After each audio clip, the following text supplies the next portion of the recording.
Welcome back, True Seeker. Shout out to Perry LOL in the chat. Took the Celtics to win by 18 tonight en route to their 18th championship. And look at how many points they won with, you guys. I mean, how many days in a row we've been talking about it? 107, right? This whole thing's about the Kennedys. And again, people need to get it through their heads. We're 1,000,000% correct, and we have been for over a decade as we've been proving how rigged these sports are and calling out the championships from the start of the season year after year. But yeah, 107. We've been talking about why that matters. Look it up, you guys. Coming into this game before it was played tonight, the Celtics led the Mavericks by 107 points all time in head-to-head scoring. And why did we say that mattered? Because JFK would be 107 years old right now, the man from Massachusetts who died in Dallas. The finals begin on the anniversary of the death of his brother, RFK, who was also at least supposedly shot. But I'm pretty sure these stories are as real as these sports games, meaning they're not. They're scripted theater from chosen families. And certain people don't belong in the script, like Luka Doncic. There's no reason for that guy to be carrying the ball all over the court. He cannot dribble. God. How many carries tonight? He probably had at least 107 carries uncalled tonight. But yeah, learn Gematria. It's the 1,000,000% proof of the script. When I first got here in 2013, I knew two ciphers from the book, The Secret Teachings of All Ages, the alphabetic order and the alphabetic order with numerology. JFK's full name, John Fitzgerald Kennedy, 107. That's when you take the alphabetic order with numerology applied. The 233 is interesting as well because that's the 13th Fibonacci number and the 51st prime number. And this matchup is the 5 seed versus the 1 seed, kind of like 51. But again, Dallas is 13 and Dallas Mavericks is 51. And again, the Mavericks were formed in history, created on May 1st. And Miriam Adelson bought the Mavericks this year on the 51st day of her age. She took over the ownership of the team. The woman who owns all the casinos with these rigged games. Just think about it. But the 107 piece, JFK's life ended in a shooting just like his brother's life. And shooting's got that 107. And of course, shooting's the thing you do in basketball as well. So that's also part of the pun and the joke from the powers that shouldn't be, the Jesuits, who are the scripters of these world events. And again, I mean, what are you going to say? I mean, how many years in a row are we out here laying out the specific numbers to the game before the game's played, and then you watch the game unfold, and you're like, oh, my God, he was just talking about that, how they're up 107 points in the scoring all the time and what that did with JFK. And again, I mean, just how big of a joke all this was. Porzingis, who played for the Mavericks and who's now on the Celtics, they have to keep telling you it's the first time in 38 days that he's played. Go back and watch when JFK was announced dead on TV. Go back and watch Walter Cronkite break the news. He says, some 38 minutes ago. Look, you guys, Mavericks has the Gematria 38, right? So the former Maverick sits out 38 days and then comes in and roasts the Mavericks. But he put up his team, the Celtics, over the Mavericks 63-35 tonight. Like JFK killed in 63. JFK number 35, killed on Interstate 35, born on the 149th day of the year, the 35th prime. If you write out the word finals, it's 25, and I think the Mavericks fell to 2-5 away all time in the finals tonight by losing, if I'm not mistaken. But if you run the alphabetic order in reverse, and in reverse with numerology, which is the other half of the code, you can see how finals has the 38 connection as well. So again, the ritual is obvious. But yeah, there's so many things to this. Again, the current president is number 46, the nation's second Catholic president. JFK was killed at age 46. Remember, we told you a year before Biden became number 46 why they were going to elect him number 46 in the 59th election. It also had to do with Kennedy. His name is John Fitzgerald Kennedy, but he was known as John F. Kennedy, always with that middle initial. And John F. Kennedy, 59. In the 59th election, Joe Biden was elected number 46, exactly 46 weeks after the Pope's birthday. And notice how RFK, the brother of JFK, has the initials that equal 46, also 35, like his brother was number 35, killed at age 46. Catholic is the same thing. Catholic is 35 and 46. Joe Biden, elected 46 weeks after the Pope's birthday, inaugurated on the Pope's 35th day of his age. Catholic, 71 like Celtics. Boston's a very Catholic city. We know what just happened to Bill Walton the day the Celtics went to the finals, keeping Carlisle on 71 all-time playoff wins when he used to play for the Celtics. Today, Luke Walton, the son of Bill Walton. Today is the 71st day of Luke Walton's age. This is how scripted these things are. This is how born to be these people are that are in this league. Here, let me just pull up Luke Walton real quick so you can see it with your own eyes. You know, I'm sure you remember that Bill Walton just died at 71.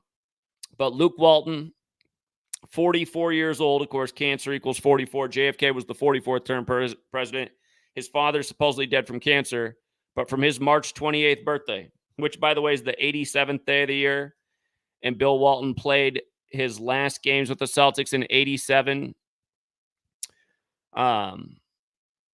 Look at this. March 28th, 2024, his birthday, to today, 71st day of his age.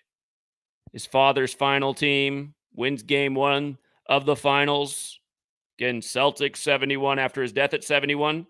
And one more time, Celtics also 26. Notice in that same cipher, Pacers is 26. So is Cancer. Jason Tatum's 26 years old. He came into this game with 2,600 all-time points scored in the playoffs.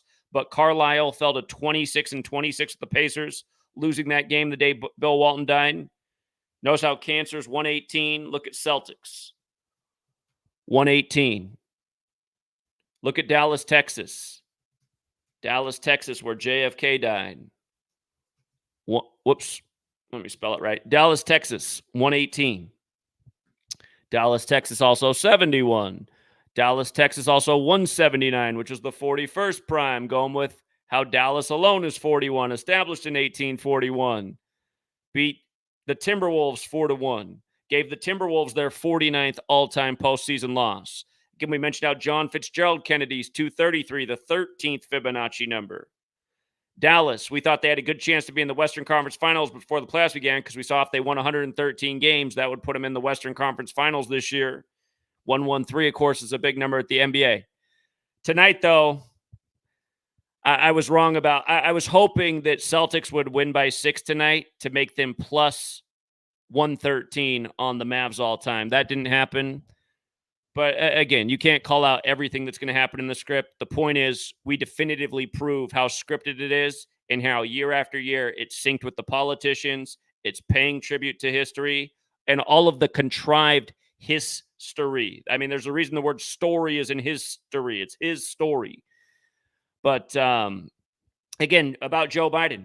Again, it was 199 days after his birthday today, the 46th prime. Celtics came in 46 and 40 versus the Mavs all time. This game synced with the election. The election is 152 days after game one, which is also Bill Walton's birthday. Look at how Joe Biden is 152. Joe Biden 152. The election in 152 days. How many points did the Celtics have in the first quarter? They scored 37. Were they up 17 points while they're sitting on their 17 championships? Weren't they up 37-20 after the first quarter? For a total of 57 points, that NBA Finals, that big sports championship number, period. I'm trying to type with one hand. I keep messing up. NBA Finals, 57, 37-20 after the first quarter. Always talking about the Celtics in 17. We're talking about how John Havlicek, number 17, died 17 days after his own birthday, the day Joe Biden announced he was running for president. And then how, again, John Havlicek, famous Celtic, Joe Biden's Secret Service name Celtic. Joe Biden, 78 years old when he took office. Now this huge final ritual for the 78th all-time NBA championship. Tonight was the 78th game of the NBA playoffs on the Celtics' 78th birthday. And again, for all the losers out there, who, when I call people losers, I'm talking about my haters, which are all losers, without a doubt. Every last one of my haters is a motherfucking loser. End of discussion. Again, to hate on me just makes you a little bitch. As someone who came from the outside, not part of this cabal, again, you are looking at the first person in the history of the world who broke the code and figured out how it was all rigged and taught it to the world for free. But yeah, at the beginning of the year, we said Celtics most likely team to be in the NBA Finals because out of the 30 teams, the only team that equals 78, full team name. There's 3 teams in the league that have a 78 connection, but the other 2 are just cities, Cleveland and New York. All 3 of those teams made it to the playoffs. All 3 of the 78s are in the East. But again, there should be way more people helping promote what I've exposed about this world so that we can overcome the tyranny. Instead of, I mean, think about how many losers. Seriously, if you're still going to NBA games, that makes you a fucking loser. Not only are you paying to watch a rigged game that's way overpriced for a bunch of people that don't belong on the court, and a lot of them don't belong out there. They're not pro talent. Luka Doncic isn't pro talent, and they're trying to market that guy as a superstar. He can't even dribble a fucking basketball. And he can't. I'm sorry. If you think he knows how to dribble basketball, it's because you've been watching the NBA in the 21st century where you're allowed to travel and carry. But literally every time he dribbles, he cocks it way back, has his hand more under the ball. It's just like, look at this fucking shit. Every time he does a big, huge carry, every time he cannot handle the ball any other way. That's infuriating. But again, you guys, none of these people belong where they are. We're made to choose between 2 asshole candidates who don't belong on the fucking stage. You know, the apprentice and a guy who's, belongs in the Alzheimer's home. I mean, all of this stuff is a mockery, and everyone's made to worship it and think it's legitimate, and it's not. It's all bullshit. And that has been proven in spades. 1,000,000% through in my decade plus of research and facts and information putting out and accurate forecasts and predictions. Again, you guys, learn the ciphers and watch how it unfolds. When Havlicek died on the day Joe Biden announced he was running for for president, and when his Secret Service name is Celtic, again, that was 156 days after Joe Biden's birthday. Like right here, Boston Celtics 156. Look at Robert Kennedy, Robert Kennedy. Today's his death anniversary. Robert Kennedy was shot on the 156th day of the year, died on June 6th, 6/6. You see how Robert Kennedy overlaps with Boston Celtics forwards and backwards? You see that? 156, 195. Remember, if the Celtics win, they're going to be 18-5 in championships. They fell to 17-5 like Golden State's 175. Now they have a chance to get to 18-5. They could eventually have a chance to get to 19-5 like Boston Celtics and Robert Kennedy. And if that happens, I imagine they'll be paying tribute to the exact same types of things on the exact same types of dates. Again, Robert Kennedy was shot and died on the Celtics' 22nd birthday, basketball 22, in 1968. 68. You see how basketball's 85 and 22? So is Boston, 85 and 22. In 2022, they lost in their 22nd championship. Look how Boston is 85, 22, 77, 32. Walton, who died for this, the exact same in all 4 ciphers. And again, that's 77. They're trying to compare Luka Doncic to Larry Bird, LB and LD. But Doncic, 77, number 77. Boston, 77. The NBA Finals set after 77 games were played in the playoffs. Again, the West played 37 playoff games before the finals. The East played 40. The East is on 40 NBA championships. The West is on 37. Again, it's been going on, you guys, for years, talking about the same thing. Rewind to 2 years ago. What was I showing you? I was showing you why Joe Biden talked about Uvalde on JFK's birthday in Texas. Remember the Uvalde shooting? And that was on the 144th day of the year. Like JFK died 144 days from meeting with the Pope, and his brother RFK was pronounced dead at 1:44 in the morning.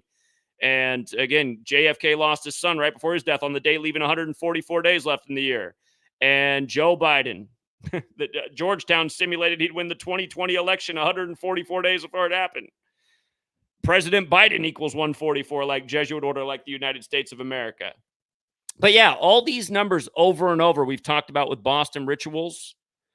And again, just as time goes on, the stuff gets more and more blatant. All these 78s, the woman who owns the Mavericks now is 78 years old, Miriam Adelson. And like we talked about, she is the biggest, or her husband was the biggest backer and financer of Donald Trump, Sheldon Adelson. And remember, you guys, he died 150 weeks before his wife took over the team. See how Dallas Mavericks is 150 and 51? She took over the team on the 51st day of her age, 150 weeks after her husband's death. Again, Illuminati equals 150. The Illuminati founded on May 1st by Adam Weishaupt, the Jesuit. Kennedys are all Jesuits. Adam Weishaupt equals 51, like conspiracy, and that is the word. All of this is conspiracy. A conspiracy is when people conspire to take advantage of another group of people. This whole nation's a conspiracy. You know, they've created a society, a culture where people are dumb enough to go into a sports stadium to pay to watch a child's game and pay a insane amount of money just even to park their car. They're paying an insane amount of money, then an insane amount for the tickets, then an insane amount for the food and beverage. It's like, when you go to a game, you're gonna be paying $20 a beer. Why? Why are you wasting your money to give it to these assholes? She's already raping you at the casino, and now you're paying her $20 a beer at her basketball team. And I'll have to look. Dallas Stadium was probably paid for like taxpayers, just like so many of these stadiums all over the nation that the billionaires profit off of. Taxpayers pay for these stadiums. Billionaires own the teams. Charge the taxpayers a fortune to come watch the rigged game, play with their emotions. It's just, yeah. Oh, man. This shot right here just makes me sick, too. The 8 and the 7. In 2022, we were showing you how it was all synced with the Pope. Pope Francis, 175. Golden State, 175. San Francisco named after St. Francis of Assisi, like Pope Francis. Right after the Celtics lose to the San Francisco team, what happens? Bill Russell dies on the last day of the Jesuit Ignatian year. Then Bill Walton dies exactly 666 days later. I just thought about something actually with that. The Pope right now is 87. And remember, he's the first Jesuit Pope and the founder of the Jesuits, Ignatius of Loyola. His name equals 87, just like the Catholic Church equals 87. But it's making sense to me now. All right, remember, Bill Walton the third is 87, okay? Bill Walton III, 87. He died on May 27th, typically the 147th day of the year. He died 204 days after his birthday, and the finals this year began on 6/6. So this is why they got rid of Bill Walton this year. He had all the numbers for what's going on. Pope's 87, finished with the Celtics in 87. Again, I'm going to say it one more time.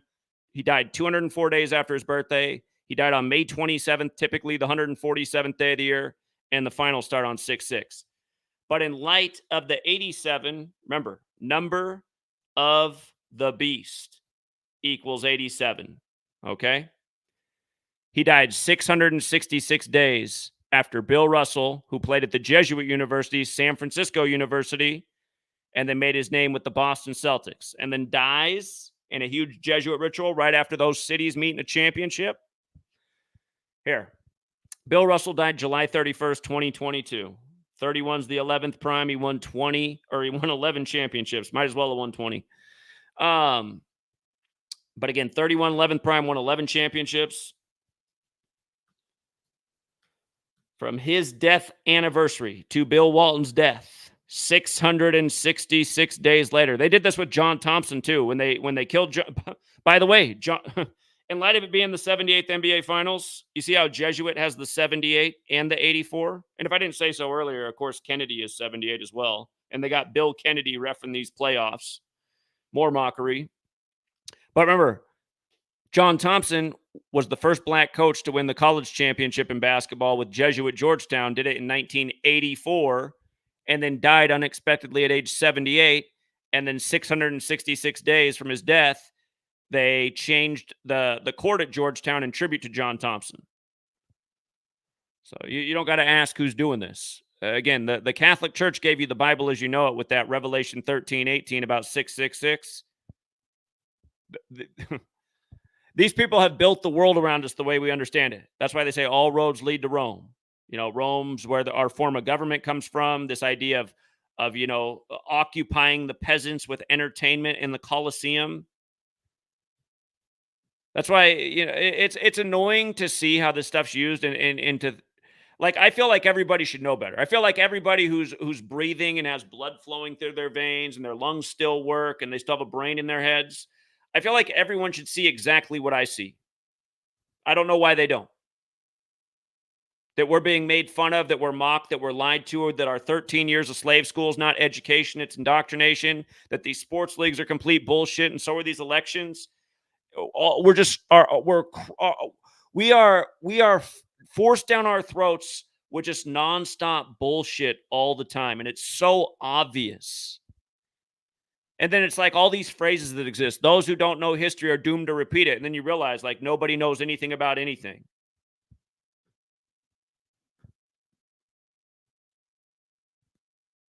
Yeah, if you were watching this game, every time I turned it on, they were up 18. They like maintained nearly an 18-point lead through the entire game. Again, Celtics are pursuing their 18th championship while Michael Jordan is 61 years old, the 18th prime number.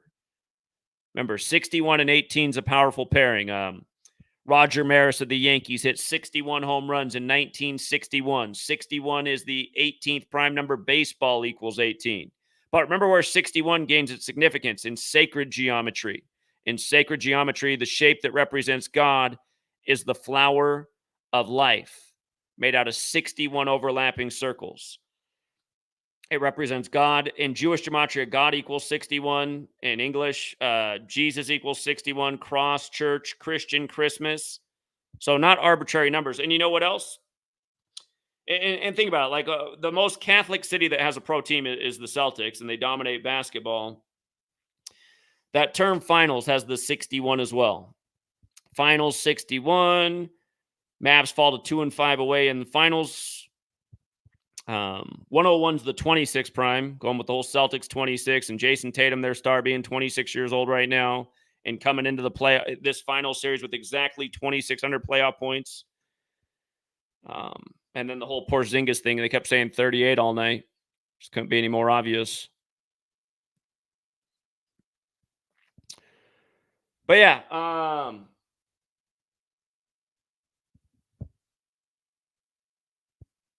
it makes me mad that we live in this world that's the information age. And again, big tech's figured out how to censor us and destroy the message. I mean, I'm doing this video in 2017. We probably have 10,000 people on the live stream, and video will get 1 million views, but not anymore. Now we won't even get 5,000 views because of what they've done. Which it just seems impossible to me. I mean, it seems impossible that it could even be like this, even with the censorship. You know, morons will be tuning in the morning to hear what First Take's going to say, and the show before that, Get Up. It's like, why do you care what any of these suits have to say? Can't you see that all these talking heads are just legitimizing bullshit every day? They're legitimizing bullshit every day. I guess it's just because people aren't smart enough and they're not talented enough, I guess. They should be. You know, I'm not the smartest guy in the world. I'm not the most talented guy in the world, but I grew up and I aspired to do my best in things. I'm a decent athlete. I was always a good student, and I never let any authority do my thinking for me. It's like, I don't understand how people who play sports watch pro sports. I don't get it. You know, I don't get how people who know how to play sports watch pro sports, because all pro sports are total bullshit. All of them are. And they just get dumber and dumber as time goes on. I mean, who likes the NFL right now? It's 4th and inches. 4th and inches. And what's the standard call in the NFL now on 4th and inches? It's shotgun. It's like, what the fuck? Shotgun? Dude, get behind your center, his big ass in his tights, and just fall forward for fucking 6 inches. Not shotgun, just snap the ball back 10 more feet. It's just like, all of this stuff is so dumb. Watching that every week in the NFL, watching Luka Doncic carry the ball every time he tries to dribble. His move every time is he puts his arm way back with the hand under the ball. It's just like, okay, blow a whistle. That's a turnover. I'm sorry. But of course, the whole NBA is carrying now. But like Doncic, it's so extreme with him. It's like, God. I hardly saw any of this game tonight, but I had it on in the beginning when he got his pocket picked by Jaylen Brown. And I was like, see, that's what would happen every time to Luka Doncic if the game wasn't scripted. He's not a ball handler. He shouldn't be handling the ball at all. You guys, all these people that they make you think are the greatest stars, they never have been. I'm sorry. Michael Jordan was never the greatest star. Okay, he might have been a more impressive star than Luka Doncic because he could actually dribble, but he was. Trust me, if the NBA was real, he would have lived in Scottie Pippen's shadow. And all of you guys who can't see that, you're blind. Okay, you're just blind. That's why Pippen's pissed, because he doesn't like that he has to live in Jordan's shadow.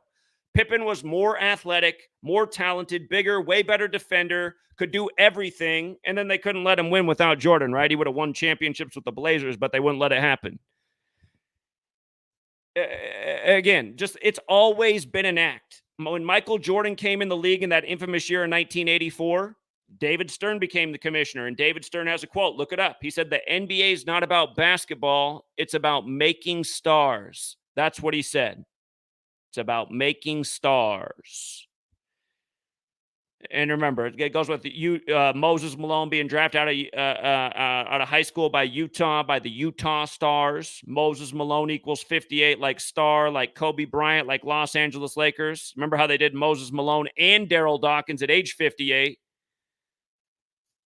Moses Malone died at 60. Kobe took 60 shots in his last game. Daryl Dawkins died at 58, like Kobe Bryant's 58, and Los Angeles Lakers and Moses Malone. Both of those guys, Philadelphia connections, drafted out of high school. Kobe, drafted out of high school, finished his career against Utah 213 days after Moses Malone died in LA, the 213 area code. Again, I'm not saying these guys aren't talented and athletic. It's just you don't know watching pro sports who's really the greatest of all time. You don't, because the stars are chosen, the scripts are forced, and it gets worse as time goes on. I mean, all the morons right now who think Tom Brady is the greatest of all time, I mean, you're a fucking retard. I'm sorry. End of discussion, you're a fucking retard. Tom Brady wouldn't have even been in the NFL without scripts, okay? He's slow as hell. He's slow as hell. How did Tom Brady have all day in the pocket no matter who his offensive line was for his entire career? You know, everyone else is running for their life, but no matter who Tom Brady's line is, it's just intact. He's got all day back in the pocket. Yeah, sure, he can throw the ball to a spot. Who cares? So can a lot of guys. 9/11, Patriot Act, Patriots. Obvious bullshit the whole way. And all by the numbers, the whole way. Everything was a number ritual the entire time. Again, if people weren't so dumb, they'd see all this exactly how I'm explaining it, not be like, no, you're wrong. No, I'm not wrong, moron. I'm not wrong. Because people are so dumb and so dumbed down, they fall for all this shit. All of the bullshit they just eat up. And then when somebody shows it to them, they get mad at that person. God. We've been doing this for a decade, you guys. Again, just showing what's up with the game, the rigged game, the numbers, and then boom. There it is, right in your face.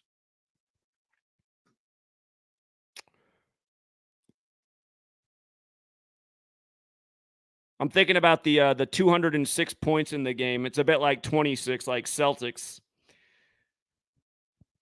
There's probably something more to that I'm overlooking right now.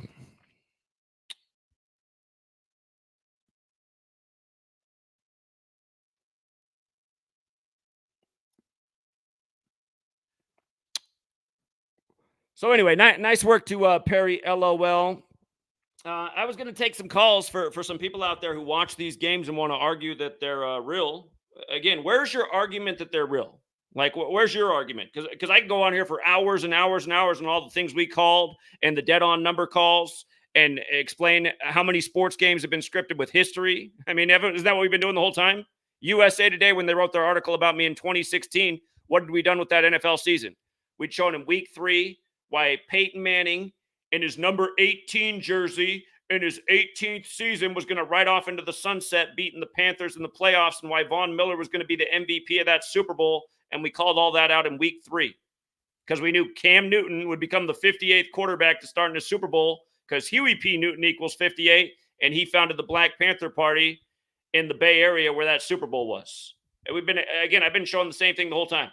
Scripted sports, paying tribute to scripted history. And that's what's going on day after day. And it's going to continue to go on that way until people wake up and end this Roman charade. And that's what it is. The old Roman charade. All roads leading to Rome. Jesuits writing the scripts and running the nation. Yeah, you guys wait too much longer. They're going to unfold their next big assassination plot and do exactly what Joe Biden said. Major gun reforms coming. It's going to be hard to own a weapon. It's already hard to own a. You guys, they've pretty much already ruined the Second Amendment. You can hardly own a weapon without getting in trouble. You know, you got a rifle in your trunk and you're driving on the interstate and you get pulled over. Now what? You're not in your state. Thought you had the right to bear arms. Now you're in prison. No, the reason we were allowed to have guns is because the founders knew the tyrants were around, about ready to hijack. That's what people should be doing, not sitting around on their ass watching rig sports, talking about whatever bullshit. They should be out overthrowing these sorry ass motherfuckers. Same people who scripted this, same people who are going to script your election. These people are the ones, that's what people should be. I mean, really, that's like what that is what humanity's objective should be right now. But see, the Romans, they're clever. They know how to keep people in a state of willing slavery. Willing slavery. You're going to sit here and pay taxes and be lied to and be made fun of and be made into medical guinea pigs and be told to put a little muzzle on your face and stand on this piece of tape 6 feet apart. And here, shut down mom and pop store. It's okay. We're going to keep open Amazon and Walmart. Here, you guys can watch the games. Here, we'll put the games back on for you. We're going to bring back the NBA Finals so LeBron can win it 41 weeks after his birthday, after Kobe dies at 41. And we got it scheduled for Father-Daughter Day this year. We had to bump it because of the supposedly 99.9% survivable illness. Oh, yeah, here, we're going to help. Here, don't you guys want to watch the Dodgers break the 32-year drought over the Rays when there's 32 sun rays on the Jesuit logo? Yeah, tell me we didn't nail both those from the start of the season and way beyond.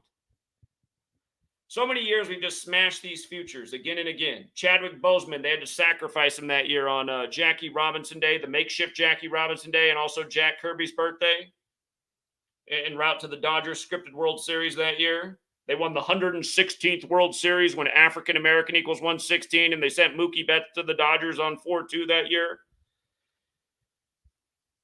It's like, I don't know how people don't see it. They did it on the 4th day of February, if you remember. Mookie Betts right after Kobe died. People are all sad in LA, and they're like, well, at least we got Mookie now. They're sending Mookie over from Boston.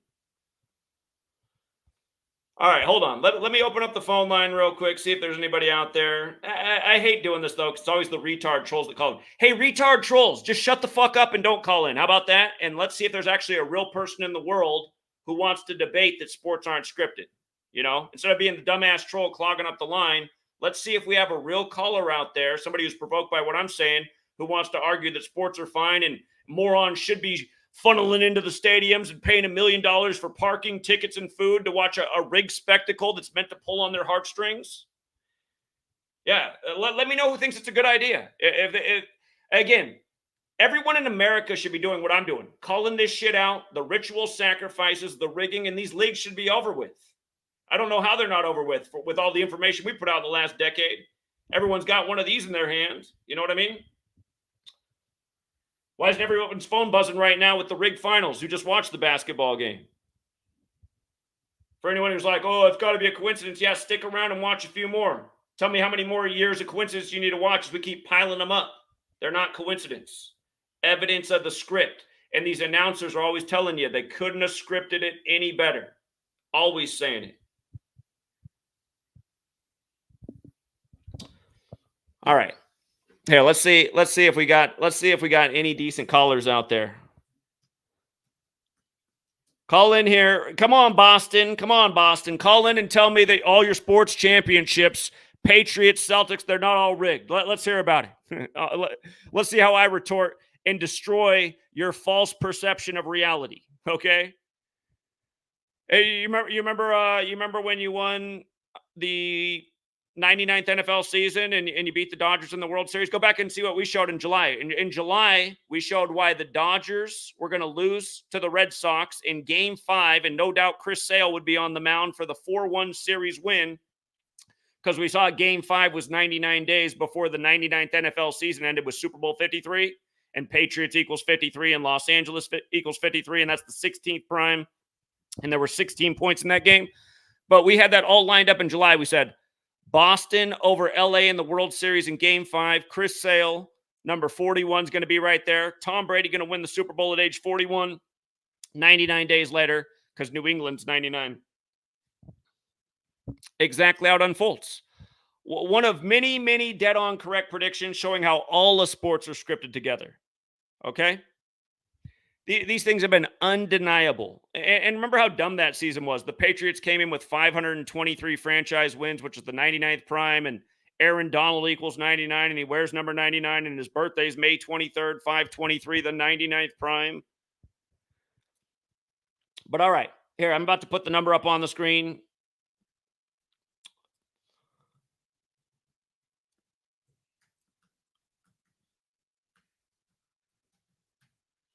All right, number is up on the screen. Let's hear the Boston sportsaholic who's just so into his Patriots and his Celtics, who thinks it's all so real. Call in and tell me what's real about it. Call in and seriously explain how Tom Brady's slow ass could have all day in the pocket. I mean, if I was a defensive coordinator in the NFL and if it wasn't rigged, I mean, I'd have Tom Brady on his ass every time with the athletes I'd have out there that I'd be overlooking on the defense. I'd be like, look at this slow-ass motherfucker. We're going to have him running for his life all day. He's going to want to get off the field by the time the first quarter's over. But somehow they can't figure it out, how to game plan against this guy who can't even move. I mean, come on. 269. 269. There you go. Hello, man. I'm moving on. 610. 610. All right, let's move on. You guys, stop watching through the video. You're on a phone. Answer the phone. 360. If you call a phone number, you don't watch on YouTube to see if the phone's getting answered. You answer the phone. 360. God. You guys, this is why we got a nation of sports watchers. They can't even figure out how to answer the phone call. God, come on, man.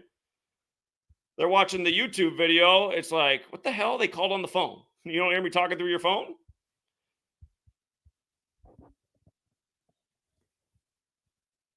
Is there anybody who knows how to call in and answer the phone? We just took 3 calls and not a single person could respond.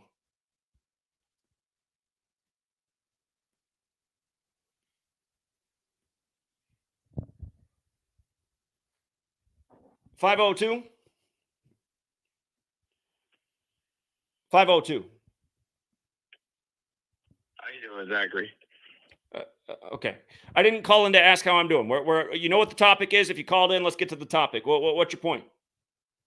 Yes, sir. No, well, first of all, I wasn't trying to be rude. I was just trying to be cordial. I haven't. I missed the play today. I suppose I picked the Dallas on the under, or on the whatever. You know what I'm saying? But just wanted to call in to be like, hey, every now and again, man, I know that every now people are kind of behind you on some of this knowledge. I get that it's probably extremely frustrating. I've been following you for quite a while, but even still, I'm behind on it. It doesn't pay into the narrative for you to like be rude to people. I understand that. 269. 269. You don't know what you be talking about, bro. Because why you ain't rich then if you know all this shit? What do you know about my wealth status? Dumb comment. 216.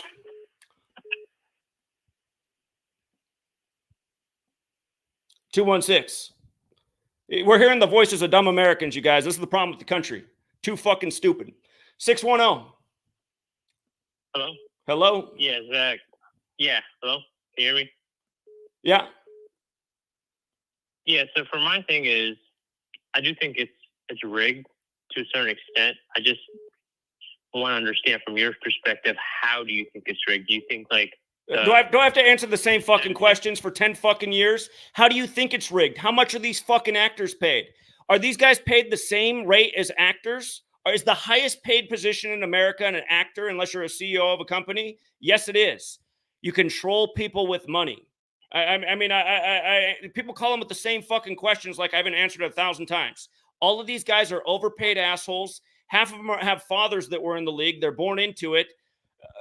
Again, well, why is this so hard to understand? Do you watch the games? Do you see like when the guy's got the 0-2 count and then his next pitch is he throws the big hanging breaking ball over the plate so Aaron Judge can jack out the home run by the numbers? It's like, you're a major league pitcher and that's what you just did with a 0-2 count? You just threw a big hanger over the plate? See, if you guys knew how to play the sports and you watch these games, you'd be like, no, that's not major league right there. I'm sorry. Nobody's throwing that pitch with a 0-2 count. But you watch this thing as somebody who knows how to play the fucking game. You go, okay, there's the script right there. Have you watched my live call of the 117th World Series when Jorge Soler jacks out the home run on the 42nd pitch of the pitcher? I mean, we called it out in real time. We said, watch this on the 42nd pitch. Here comes the tribute to Hank Aaron, who they made retire at age 42. And the next thing you know, Jorge Soler's jacking the ball out of the park. And next thing you know, another future we called in spring training's landing because that year we had the Braves to win the 117th World Series after they moved their team to Truist Park, which equals 117. Year after year doing the same thing. Last year we're telling you the 119th World Series will end on the 119th day of Bush's age, complimenting the fact that we had the Rangers after game one in the World Series at 50-1 odds. So, again, I don't know why we have to come back and ask ABC 1, 2, 3, how are they rigging the games? I mean, just watch it. These guys don't play like pros. Listen.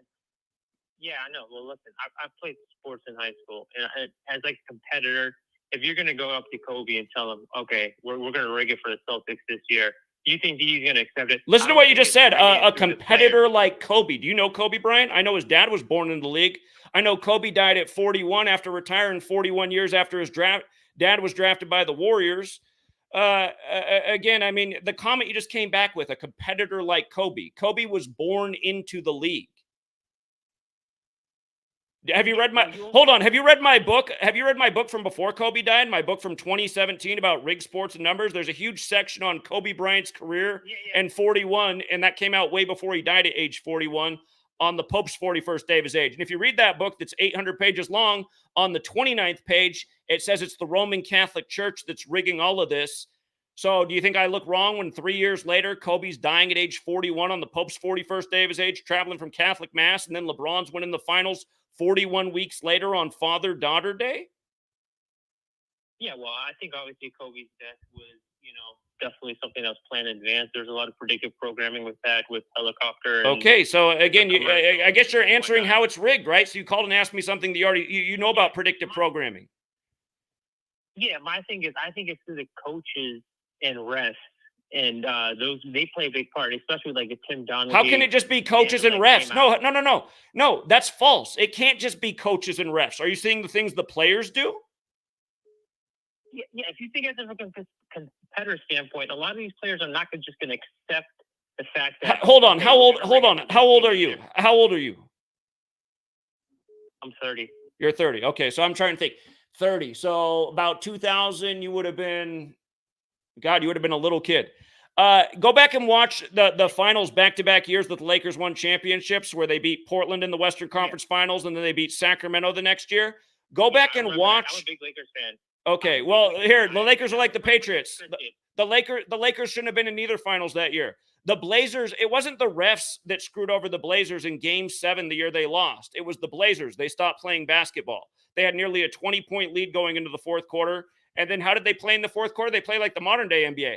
They rushed down the court. They shot three-pointers from 5 feet behind the line. It's like, what kind of basketball team is this? Why doesn't the coach call a timeout and remind them that they're on the verge of going to the championship? They're not milking the clock. They're rushing down the court and firing up shots. They're not playing any defense. They're letting Lakers get fast breaks. They're not even trying to rebound. No, I mean, that's why Rasheed Wallace speaking out right now, but then saying like, oh, yeah, the Lakers just came back and beat us. Rasheed Wallace is full of shit. He was part of that script. They're all told to play down. And next thing you know, Lakers overcome the 20-point deficit because the Blazers just didn't do anything that made any sense in the fourth quarter. It's just like when Brady came back from 25 points on the Falcons. By the way, before that game was played, I guaranteed Brady would win, and it would be all about 25. I didn't know he was going to have a 25-point comeback. But again, how did Brady win that Super Bowl? An impossible situation to win in. Huh? No, I definitely agree. Okay, so you're calling and asking questions that you understand. All right, I'm moving on to somebody else. He's calling and asking things he already knows the answer to. All right, 404. Right. Zach, take a second, breathe, relax. Here, I don't want anyone to call in and tell me to take a second and breathe. Don't you guys understand? It's not me that has the problem. It's America. You guys are all like, yo, bro, we got to be chill on the blunt and like just down with the tyranny. Here, I'm sipping on my drink and smoking my blunt and I'm watching LeBron James. I'm totally chilled out. I'm going to pay my taxes tomorrow and get ransacked in my asshole again because I'm so chilled out with it. Okay? No. People need to get, like, again, I'm mad because people are getting sacrificed every fucking year for these championships. And somehow the moronic fans are like, oh, it must just be another coincidence. Oh, you know, Bill Walton today for the Celtics, Larry Allen for Dallas the next day. I mean, it must just all be a fucking coincidence. No, I'm mad at how dumb people are. God, I'm not like, yo, let's chill out. That's not the move when you're, you guys, do you understand that it is a war? It's a war against humanity. And the war is being won by these people. It is a war, you guys. These people have been making wars all over the place while you've been sitting on your ass watching Tom Brady win ring Super Bowl after ring Super Bowl. How many people have been murdered because you've been so chilled out on your drink and smoking your blunt? Yo, bro, I'm just chill while we're killing 20 million more brown people in the Middle East over the lines of 9/11. But hey, man, Brady and LeBron are on. I'm just like, I'm cool. 859. 859. Who wants to call in and make a good point?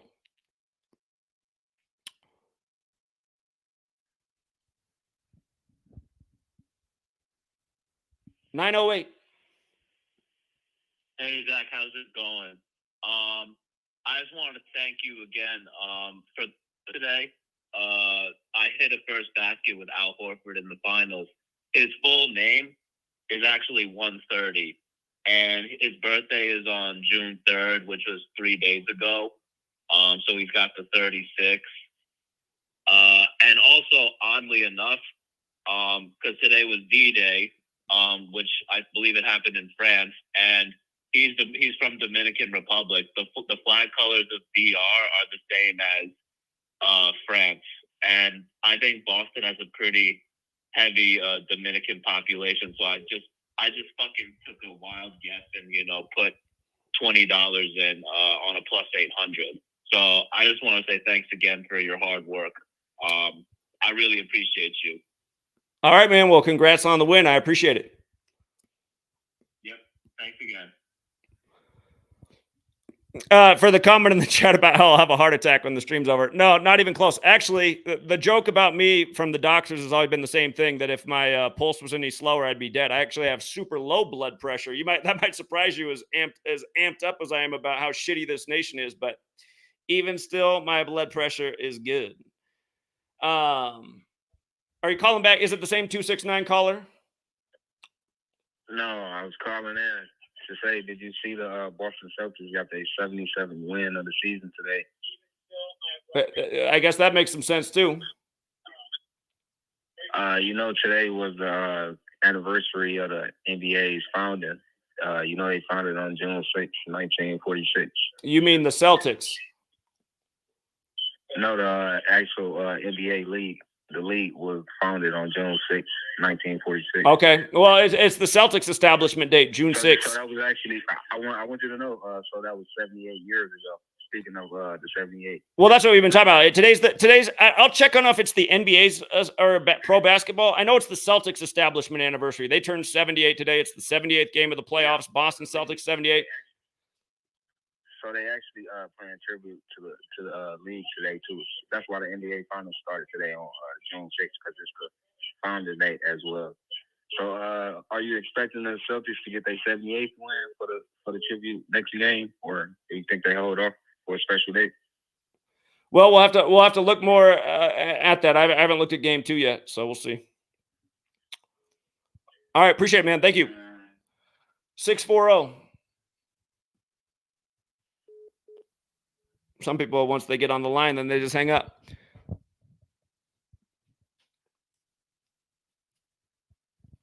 For the person asking, how do I get in? The number's right on the screen, isn't it? 206. Hey, what's up? Yeah, what's up? So our question is, why is there no whistleblower athletes? There are. Go back to Super Bowl 55. You had 2 whistleblower athletes that year. We had Larry Johnson on. Larry Johnson's another whistleblower. There are whistleblower athletes. Here, you just proved another point. There's whistleblower athletes, and you're calling in saying, why aren't there whistleblower athletes? Again, why aren't you guys paying attention to the people that have blown the whistle? Okay, what about brutal injuries, though? What about when guys get brutally injured? Well, that can happen, right? You got you guys moving around fast. You got big guys. Yeah, injuries can happen. Okay, no, I was just curious. Okay. I'm new. Thank you, bro. All right, welcome. 404. Yeah, Zach, you talk about how everything's connected to the Catholics in Rome and all of that. So how come you don't connect everything with the Bible? Don't you think we do makes sense to we everything? do? I don't understand this question. I mean, like, you just asked me something that's impossible. How? No, you connect everything to Rome. We know all the pagan things derived from Rome, but how come you don't use more strict scriptures to connect more people to show how everything is connected? The question you're asking me is impossibly dumb right now. Have you read either of my books? No, it's not dumb. I say all the time that the whole playbook is the Bible. That's where all the numbers come from. I said more scriptures, Zach, more scriptures. How many more scriptures do I need to show? Okay, Zach, I've been following you for a while. I mean, you connect certain scriptures, but it's not a lot. What more do I need to connect? You need to give more scriptures to the masses who are just following Christ blindly and let them know how they are living in a false world and how they just programmed. If you would connect more of the Bible, more scriptures, rather than just focusing on Rome and maybe Genesis. Here, since you here, remind me what I showed about as soon as OJ died. What did I show about the Bible and OJ's death? With who? OJ Simpson? I mean, everybody's a sacrifice. Zach. No. Exactly No. You just called in and challenged me to do something that I already do. So what did I show about OJ Simpson's death in the Bible? I don't know what you showed about. Next. You guys, I don't see, these are just dumb fucking phone calls. Again, Ephesians 6, 5-9, the most infamous verses about slavery. Slaves, obey your masters. That's what Ephesians 6, 5-9 is. And that's the Bible, supposedly, that God told you to obey your masters, slaves. That's why these politicians that rule over your ass swearing on that Bible. But the word slave, forwards is 59, in reverse it's 76. OJ's dead at 76, 59 days after the Super Bowl, in the year before Super Bowl 59. San Francisco also equals 76 as home city, but when did they announce him dead? They announced him dead right as the Masters were teeing off. Yeah, right as the Masters were teeing off. Another ritual sacrifice for a big sports event. And how much did we smash the Masters again this year? I mean, how many years, like, God, the better part of the last decade, we've smashed the Masters. 269. Hey. Hello? Is this your third call today? Is it the same 269? Yeah, man. I've been trying to get through. Okay, what is it now? You're not listening, man. What is it now? Man, you used to be more respectful, man. You need to be more respectful. You don't know it all. 313, you're on. What's going on, man? Hey, fuck what everybody talking about, bro. They ain't talking about no money. So I'm big on the correct scores. Last correct score I caught was like back in April. I caught it, I think it was the Bulls. It was 104, 105. So I was doing it today. I did 116, 107 Celtics way. And then it ended up being 89, 107. So sometimes when I got a way that I find them, but I'm starting to notice, like, you know, sometimes they don't put the correct score on there. But what's a good idea? Like, what's a good way that you have of finding these scores? Like that I can get better with it. Well, okay, sometimes it's easier than others. Go back to January 12th. Let me make sure. It was either January 12th or February 11th. But here, I just want to show you a game where it was like, this won't always happen, but sometimes it's just a very obvious score is coming. And I do believe it was January 12th. Hold on, I'm going back to the game. I want to show people what I'm talking about right here. So you can't always call the score of a game. It's a difficult thing to do, but right here, the Rockets and Pistons game. So both Pistons and Houston equal 112, right? Both teams equal 112. The game's on 112.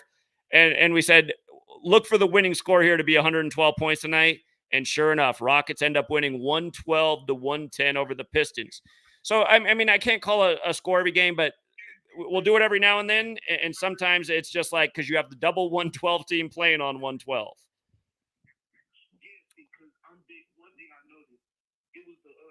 It was the Heat and 76ers, bro. It was April 17th. I caught them 104, 105. And what I usually go back to like, okay, did they play any time on this date in the past? And then I noticed it, and I'm like, okay, well, I know they're big on the number 33. And then I'm like, they literally scored 33 more points than the last time that they played. So sometimes I base it off that, but like, sometimes they don't do that. Sometimes it's like, it's so random, but they're so cliche with it. And it's like, it still amazes me how people think this shit isn't rigged. Yeah, I mean, it's very obviously rigged. All right, well, I appreciate the call and the question. Thank you. 212. Oh, I didn't switch over quick enough. They hung up. But yeah, calling a score of a game is a challenging thing. We've done it plenty of times. It's just you have to have the right alignment to have a good hunch at what it's going to be. If you guys remember the other year when the Warriors first moved to San Francisco, right before the game, the CEO of Oracle died, and it was a big 122. Rich told me, said, look for the Warriors' first game to have 122 in the score because San Francisco's 122 and on the 122nd meridian. Sure enough, first game in San Francisco, 122. 640. Brother. Yes, hello. I just want to say great show. Shout out to you. Thank you for all the knowledge that you've been dropping lately. Lately? A couple quick questions. I'm into soccer.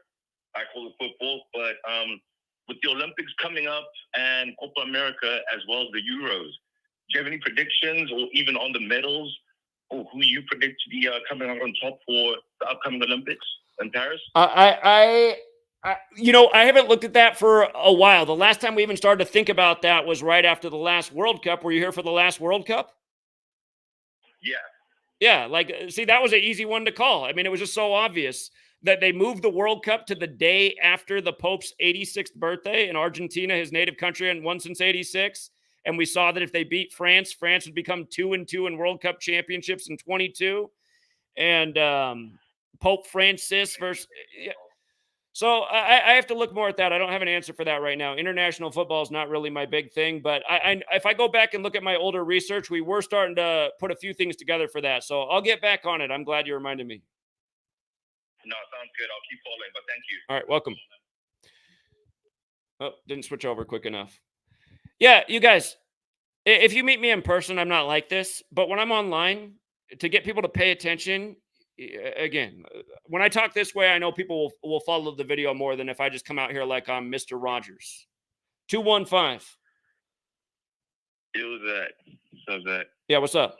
I had called. I called way back, like beginning of the playoffs, and I was talking about Luka making it, winning it all, and all that. Okay. I don't know if you remember that. Okay. But I see you live streaming, and I guess I'm just doing some numbers, and I guess showing that it's still kind of revolving around Luka, even though they lost. The Celtics became 70. They got a 77 win, which is Luka number. It's a Boston number too. Boston is 77. Again, the NBA Finals were set in the 77th game this year. Okay. I didn't know that, but they went 77-20. And that's like 277, which is the 59th prime number. And then Luka was born on the 59th day. And they also played the 389th game at home in the playoffs, which is against 77 Luka. So I don't know how, I'm just saying, see how it go. It can still be very much the Mavericks series, I guess is what I'm saying. Just based off of them saying Luka numbers, they just keep popping up every time. So, Yeah, I guess we'll see. I don't know what's your read on the series on the finals. Well, we've been talking about it every day on Patreon. So anyway, appreciate it, man.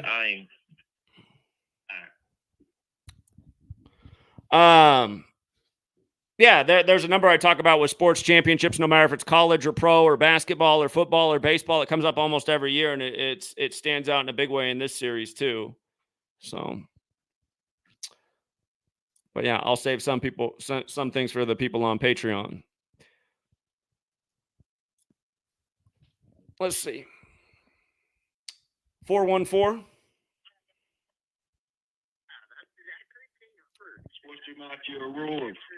Troll rules. Why doesn't that troll call in here? You hear what happened when he called in the one time? How they had to take down the video?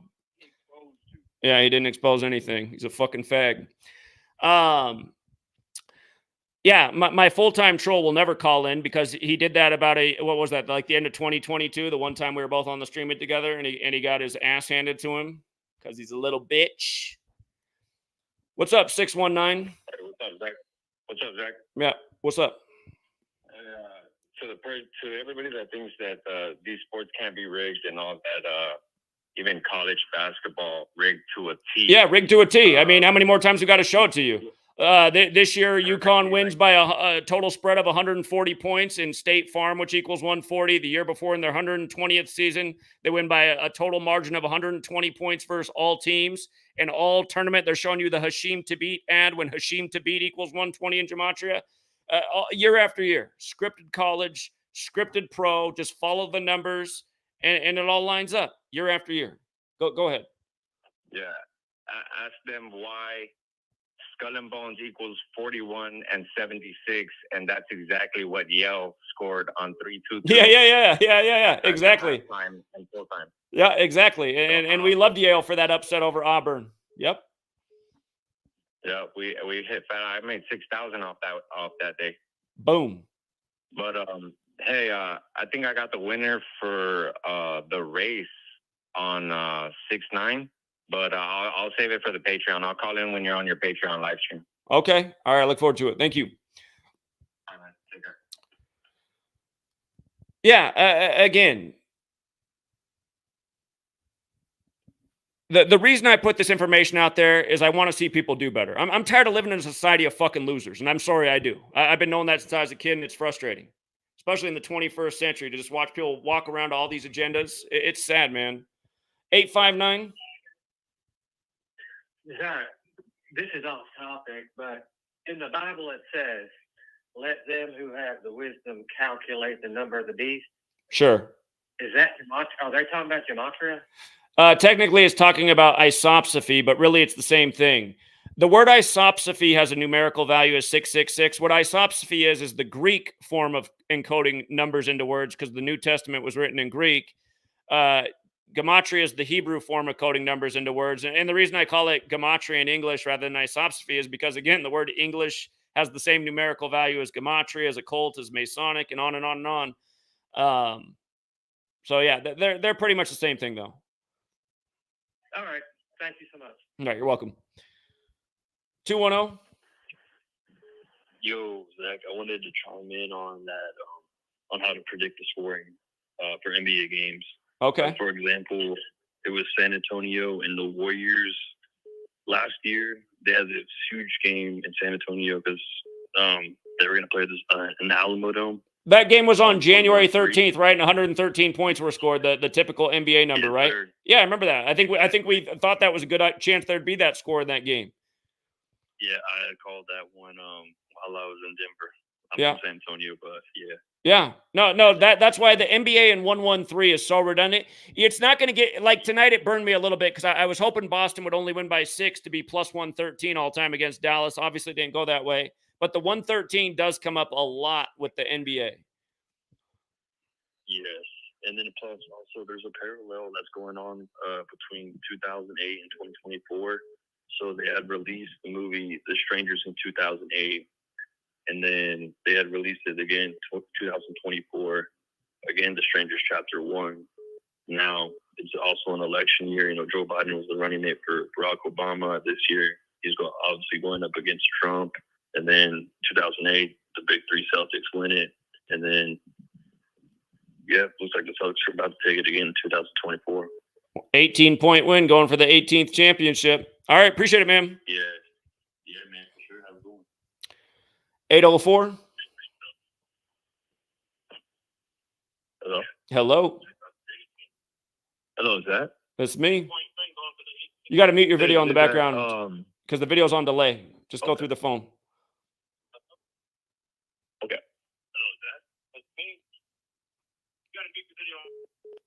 He ended up hanging up the whole phone.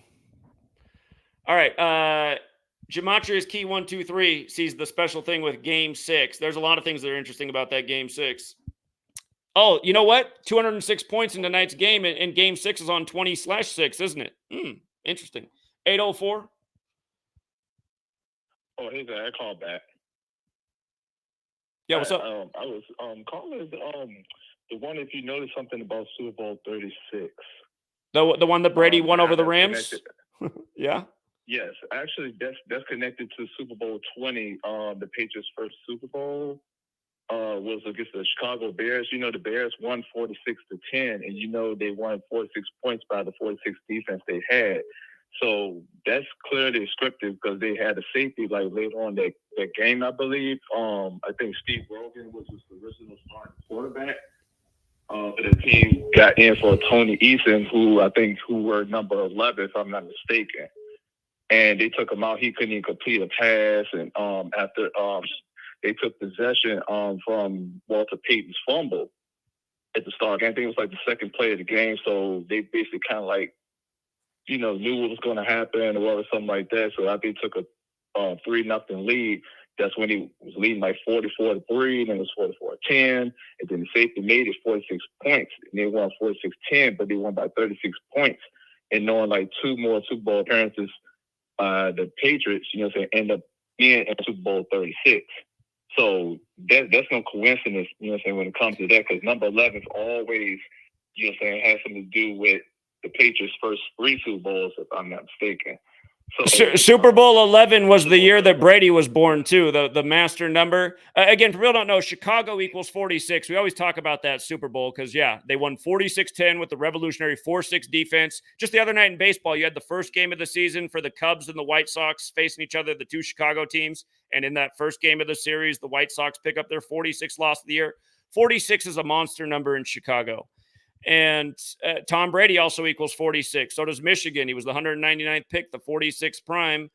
And yeah, you're right. I mean, there's a Tom Brady's one of these born to be guys. A lot of these guys that are in the pro sports were born and bred to be. It's why their birthdays are perfect and all their rituals are lined up.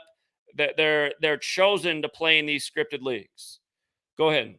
Exactly. Yeah, you're right. Yeah, they handpicked these guys, you know, and I'm like, Tom Brady is not a great quarterback. I always thought Drew Bledsoe was a better quarterback than Tom Brady because, you know, Drew Bledsoe played in the second Super Bowl with the Patriots, Super Bowl 31, Brett Favre's first Super Bowl.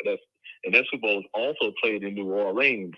So, you know, Bledsoe actually were the number 11 in that Super Bowl as well. And then Super Bowl 36, I didn't see no 11, but 11 was connected to 9/11 when they actually almost destroyed the Rams and everything. I knew something was wrong with that game during the Sunday. I was like, how the world Rams only scored 3 points in the first 3 quarters, and then all of a sudden he scored 2 touchdowns in the fourth quarter to tie the game, and all of a sudden, Brady could have got called for intentional grounding and everything on the last drive, but they didn't call it.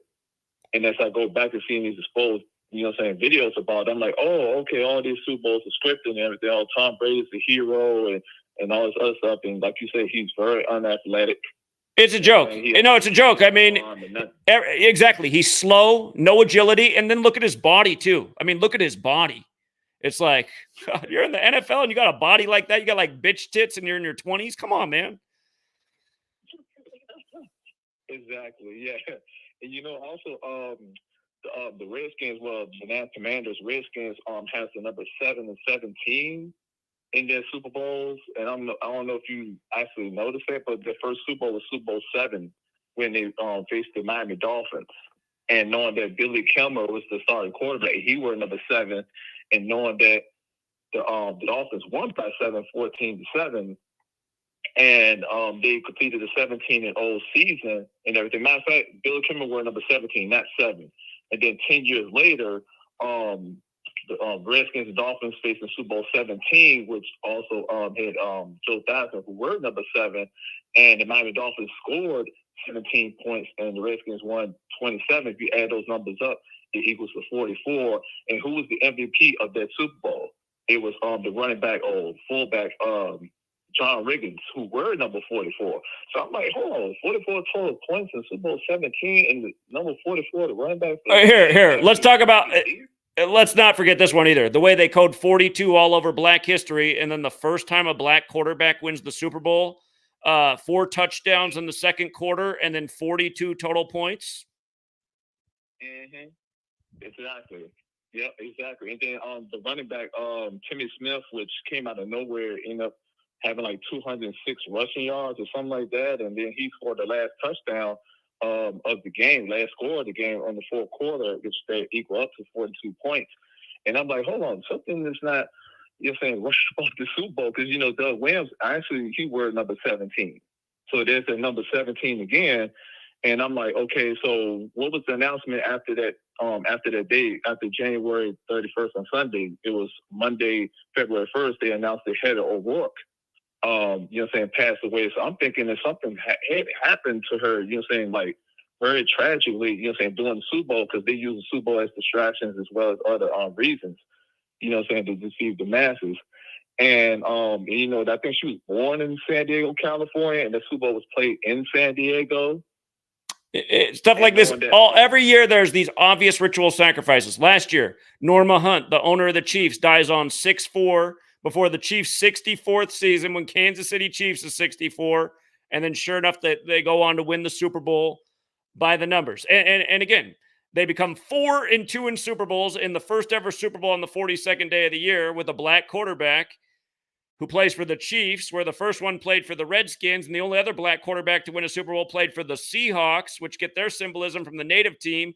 And they're in Washington State, the 42nd state. In the first Super Bowl that Mahomes won, he had 42 pass attempts in the game. And the second one he won it in the 42 state, Arizona, the last state to recognize MLK Day. And that's part, again, that's how they do the rituals. It's bigger than sports. See, that's why they had to use the 42 state to be the last state to acknowledge MLK Day. And let's not forget the name Martin equals 42, like in the sitcom, he lives in apartment 42 up in Detroit on the 42nd parallel. But yeah, it's always the same numbers, the same rituals. And if you're paying attention, you see all the deaths that are synced up. I mean, the year before that, when it was the first Super Bowl with 2 black quarterbacks, it was the first ever Super Bowl on Lincoln's birthday, who freed the slaves, and the Eagles playing Lincoln Financial Field. And before that season began, Len Dawson, the Chiefs' great quarterback, died on Kobe Bryant Day, when Kobe's from Philly. And he died on the 24th of August, 24 days before Mahomes' birthday, when Mahomes won his first Super Bowl, a Sunday after Kobe, number 24, dying.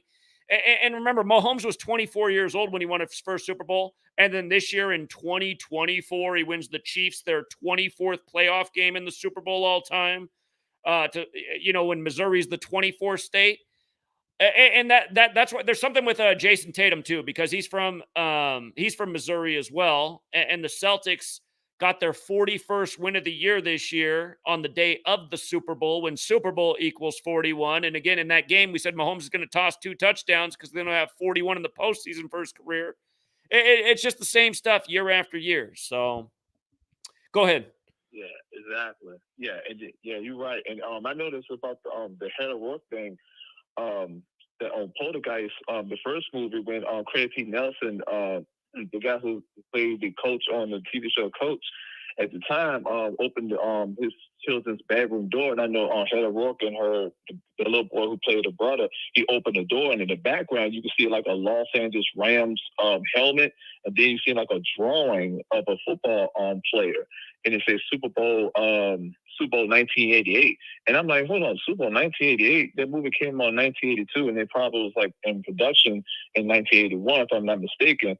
And then all of a sudden, she died in 1988, you know what I'm saying, right after the Super Bowl was over. She could have died during the Super Bowl, but they just want to announce it the day after the Super Bowl, which was the first day of Black History Month and everything. You know, I had the first black quarterback to start in the Super Bowl, to win the Super Bowl, Doug Williams, and this and this and that. And after that, he was just like a bummed out player. Interesting. Yeah, and then and I don't know if you noticed. Well, it was Super Bowl 26. The Skins' last Super Bowl appearance, they actually led 17-0 at halftime against the Bills, and that's another 17. And then you had Mark Rippon, who were number 11. He was the MVP, and I'm like, okay, 11. I'm thinking about 9/11, and I'm thinking about the Super Bowl was first time hosted in Minnesota, which that was the old HH Metrodome, where the Vikings played and everything. And I'm like, okay, it's the second straight year. It has something to do with 9/11, because I think I commented on one of your live videos this past year about Super Bowl 25, how that was connected to New York 10 years, you know what I'm saying, earlier than 9/11, and why the Bills lost 4 straight Super Bowls, and once they lost the 4th straight Super Bowl, which was against the Dallas Cowboys, not so long after that, that's when they had that O.J. Simpson thing going on. I'm like, hold on, O.J. Simpson started his career, NFL career with the Buffalo Bills. So was that really telling us that a Buffalo Bill was going to go, a former Buffalo Bill was going to go down? That's not a coincidence. I really don't find that as coincidence at all. Like, it was a setup. Like, they knew what was going to happen, because, you know, he was a sideline reporter for NBC. It was the last 2 Super Bowls, the Cowboys and Bills rematch. Yeah, no doubt part of the joke. And in more recent years, you had the Buffalo Top shooting on Israel's 74th birthday, synced up with OJ's 74th birthday, and that's the big killing number. And again, the town of Buffalo fell apart once they took the football team out of the town and moved it to Orchard Park. All these things are related. They did a lot of scripts with OJ. And again, that's another thing. People are all caught up in the OJ thing, even still to this day, and it was a total psyop, and people just don't get it. I mean, the guy's a chosen actor, Hollywood actor, pro sport athlete. Again, a fine line between these athletic actors and the Hollywood actors. But they used O.J. Simpson to divide the nation too, and just people getting caught up in the scripts. And again, that's the point I'm trying to get. And it sounds like the point you're trying to make too. This stuff is scripted, and people need to wake up to it. Exactly. You know, I don't even care about their feelings and everything. I always spread the news to people, no matter if they want to hear it, because I used to love sports when I thought that was rigged and everything. I'm like, you know what, this is a joke. You know what I'm saying? I'm not going to waste my money on their merchandise and, you know what I'm saying, things like that. I just look at it and see what I can catch on live TV. Other than that, I just turn the damn TV off or something like that. Just like, okay, you know what I'm saying, what else I can find out about the past and everything, you know? So it's been rigged for decades, like longer than I've been alive. Yeah, it's been going back to the beginning of these leagues. They've been scripted, no doubt about it. All right, man. Well, I appreciate the call. A lot of great information. Thank you. Yeah, you too. Thank you. Yeah, take care. I like everything about this comment up on the screen. Remember, Donald Trump equals 138 like federal, like Nationals, like Dave Martinez, like when the Nationals won the 115th World Series 138 days after Trump's birthday, who took office with the 115th Congress. 408. All right, hold on. Sorry, just made my video. Okay, yeah, I mean, what upsets me the most about what's going on is that we see these deaths in the news, like Larry Allen the other day, and we had Bill Walton. Even older guys like Bill Walton. Who wasn't that old? I mean, NHL 71's not that old. 71's not that old. That's how old my parents are. I don't expect them to just kill over any day. They look like they got plenty of years left, and I'm sure Bill Walton did too, but it got taken. Well, it frustrates me. Like, even in the NHL, we had like Chris Simon, who had reportedly committed suicide. We know he didn't commit suicide. I mean, it frustrates me that we know these deaths are not accidents, and they're clearly sacrifices for these rigged sports championships, and no one seems to care. Exactly. That's what's maddening. I mean, last year, you guys, the Chicago Bears look like the Super Bowl dynasty team on the day Dick Butkus died before Thursday Night Football. And it's like, nobody thinks that's weird that the Bears are in prime time and they get their first win of the season and they just dominate the game right after Dick Butkus is announced dead. And what about the name Dick Butkus? Right, and even because I know I commented on one of your Twitter posts earlier this week that the Stanley Cup Finals, which starts in a couple days, just last month, you had Bob Cole, the former He was the announcer of Hockey Night in Canada, which is like Saturday night hockey, nationally televised in Canada up there. And he died back on the 24th of the month. Canada's 24th, April 24th it was. And now he's born on June 24th. And now Game 7 of this year's finals is scheduled for his birthday. So, I mean, come on, is that a coincidence? Right. And again, look at the scheduling for the NBA. How come every game is 3 days apart except for Game 4, which they had to put on Trump's 78th birthday for the 78th NBA championship, when for years we've been showing how they sync up these sports championships with the people in office? Yeah, they've been doing the 3 days between games now for some years now. I think, and you were talking about earlier how, like, the games have gotten, like, more ridiculous. I don't think they needed to do... Like, I've noticed in the past that NBA has had, like, more 3 days between games than NHL, which usually is just every other day. But it seems like in the NBA in recent years, there have been more gaps between games in the playoffs. And I don't really think the quality of play has, like, gotten better. I mean, they didn't need that much more rest back in the day. So I don't see why. I don't see why they need to put them on so much rest. Yeah, they don't. That's the thing I hate too, is just like how soft society's become. And the sports are important in that because they've made the sports leagues way I mean, look at you guys. Where's your argument? Have they not made the sports leagues way softer? It's like you can hardly tackle anybody in football anymore without it being a penalty. In society, you can't say anything without people's feelings get all hurt. You heard certain college calling tonight like, bro, you need to just chill out. It's just that's that soft shit. No, I don't like how almost no man has any testosterone in his body anymore. You know, like it's odd that a man isn't gay anymore. The sport, just everything, you guys, is an agenda, and the soft sports leagues and the societal programming, and you can't say this anymore, and you got to say this way. It's all bullshit. No, society needs to find its backbone again. People are just so weak. It's just so bad. Sorry, younger people. I don't mean to pick on you, and no, it's not, because we're from we're from a better generation. That's what we're from. This younger generation, it's just, you guys are. It's just. Everything's too easy, too weak, too soft. You guys are all afraid of, like, getting CTE. I mean, get out of here with the CTE bullshit, man. All of this stuff is bullshit, okay? They're acting like football players got some brain problem because they had too many tackles. Bullshit. All of this is bullshit, okay? All of it is bullshit. They just want this softer, weaker society. People had more common sense back when they wore leather helmets on the football field, okay? The softer everything's gotten, it hasn't been better for people's brains or thinking. I mean, and look at people. They're all, the last 4 years, we saw people out putting on a cloth mask over their face, standing on a piece of tape that said they need to be 6 feet apart from the 99.9% survivable illness.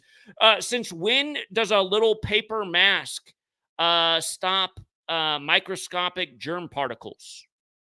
Okay?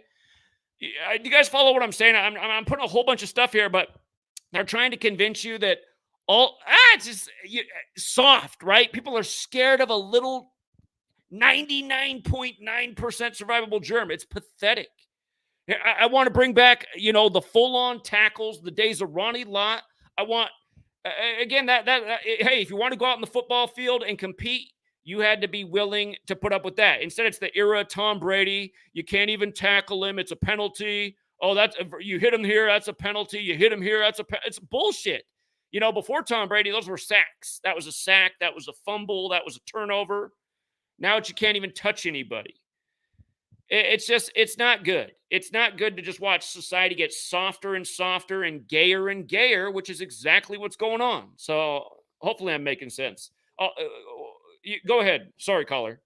Yeah, definitely. I was a big baseball fan growing up, and like if you look at baseball now, you like can hardly even slide into second base or like slide into home plate. And if you watch a game, the pitcher and catcher, they don't do signs anymore. They have these this one-way communication thing called a pitch comm. So like they're relying on technology, and also all the fielders have note cards in their pockets, which like tells them where to stand for certain batters. And it's like, Oh my God! You just reminded me. I know baseball took it away, but they were doing it for a while with these crazy shifts, and then supposedly these guys can't get a hit. It's like, dude, they left open the whole left side of the field. You're in the major league. You don't know how to just chip the ball right over there. It should be a free base hit. I think I could bet 1,000 in the Major League Baseball if they're going to play shifts like this. Everything they've been doing in sports is just so dumb. And part of me is like, why are they doing this anyway? Is it just, and you guys, I mean, you didn't notice a new baseball commissioner came in and then all of a sudden the average score of a baseball game was like 10-10. It's like, wait, there's never been baseball scores like this. A new commissioner, all of a sudden there's the scoring through the roof, hitting through the roof. Nobody can close a baseball game. It's like, this is weird. A new commissioner and now the whole league's different. Okay. And also, like, when I was a kid, starting pitchers, it was rare for a starting pitcher to be taken out before the 7th inning. Now it's like a miracle if a starting pitcher lasts 5 innings. Right. Exactly. Because they got to preserve their arms. It's like, well, back in the day, there were great pitchers and they pitched 7 games. They pitched complete games. I get it. I mean, I was a ball player too, and I blew out my shoulder the week before I turned 30 years old. But these guys are pros and they have trainers and you know, they should be able to manage. So, I mean, I know how you can mess up your arm playing sports. I did it myself, but yeah. Exactly. How has everything changed so drastically? You know what I've also noticed this year in this year's Major League Baseball league is like almost all the veteran pitchers left this year. There's hardly any veterans left in Major League Baseball. There's a lot of young guys who have hardly any experience. So I'm kind of wondering what's going on with that in baseball. I'm like, that they flushed out almost every veteran pitcher this season. What is going on? I've also just noticed, I haven't been paying much attention to baseball, but I was like looking at the other day, I was looking at like who are like the active home run leaders because I was a little curious because I hadn't been paying attention that closely the last couple of years. And like when I was like 10, 11 years old, it was like you had Barry Bonds going after the home run record. And then I think like Ken Griffey Jr. was getting up there. He's like getting close to 600 and A-Rod and I think like Manny Ramirez were getting close to 500. And now there's like no one close. It's like none of the active players are like close to any of those milestones. Which I think it's just like they're just showing you it's like it's not as exciting as it once was. Sure. Yeah, it was the 90s that they had all those big home run chases going on, and maybe when was it? Did that Bonds thing go into the early 2000s? Bonds and yeah, he broke the record in 2007. Yeah, it was Sosa and McGuire in the 90s, and then Bonds surpassed them. That's what it was. So, yeah. Yeah, and to this day, they're still syncing up the Giants and Pirates series with Barry Bonds every time they play each other. It's hilarious. All right, well, thanks for having me on. I got to get to sleep. All right. Talk to you later. All right, take care, buddy. See you. Okay. I was hoping we get some Boston maniac calling in here about how great Brady was and sports can't be rigged. I've never had that caller, though. You'd think all these Boston maniacs, they must not watch YouTube. We don't watch YouTube. We just watch Stephen A. We just watch ESPN. 937. Hey, how's it going, Zach? Yeah, what's up? I just wanted to talk a little bit about, I know this is about sports, but I just want to talk about the Alex Jones stuff. It's laughable how it happened on Thursday. Thursday equals study. I don't know what we're talking about. I don't follow Alex Jones. What are we talking about? Oh, he was forced to sell off InfoWars to pay for, the stuff that he was involved in with something we can't mention. The Sandy Hook thing? It was announced. Yeah, it was announced on... again, for people who aren't up on all this, Alex Jones is a fraud puppet. He never owned InfoWars in the first place. The whole Sandy Hook thing is a big joke, and his whole trial was a big joke. But, okay, so that happened today that he had to sell InfoWars. That's the story? Yeah, it's just funny, though, the numbers, though. It's just, laughable, like I said, Alex Jones equals 33. And, Thursday equals 33 and InfoWars equals 666. It's just all laughable. It's all a show, and the Trump stuff's a show. It's all just a way to garner more sympathy for, Trump and stuff like that, come election season. And then with the Celtics thing, I don't know if you talked about it because I'm just now tuning in about, them going for their 18th championship and they won by 18. That's pretty laughable. within itself, and it's just everything's scripted and rigged, and like you said, everything's soft. The reason it's so soft now too is it's a lot easier for them to manipulate the games now with all of these different rules. Do you agree with that? Exactly. Why are they having to change the rules every year? Just making new bullshit rules every year. And I wish they'd just get rid of replay in all the sports. I'm so sick of the replay. They sit there and take forever to do the replay, and you watch it as the fan, and the announcers are telling you, like, oh, well, it looks like it's definitely going to go that way. And you've seen it in super high def from all these angles.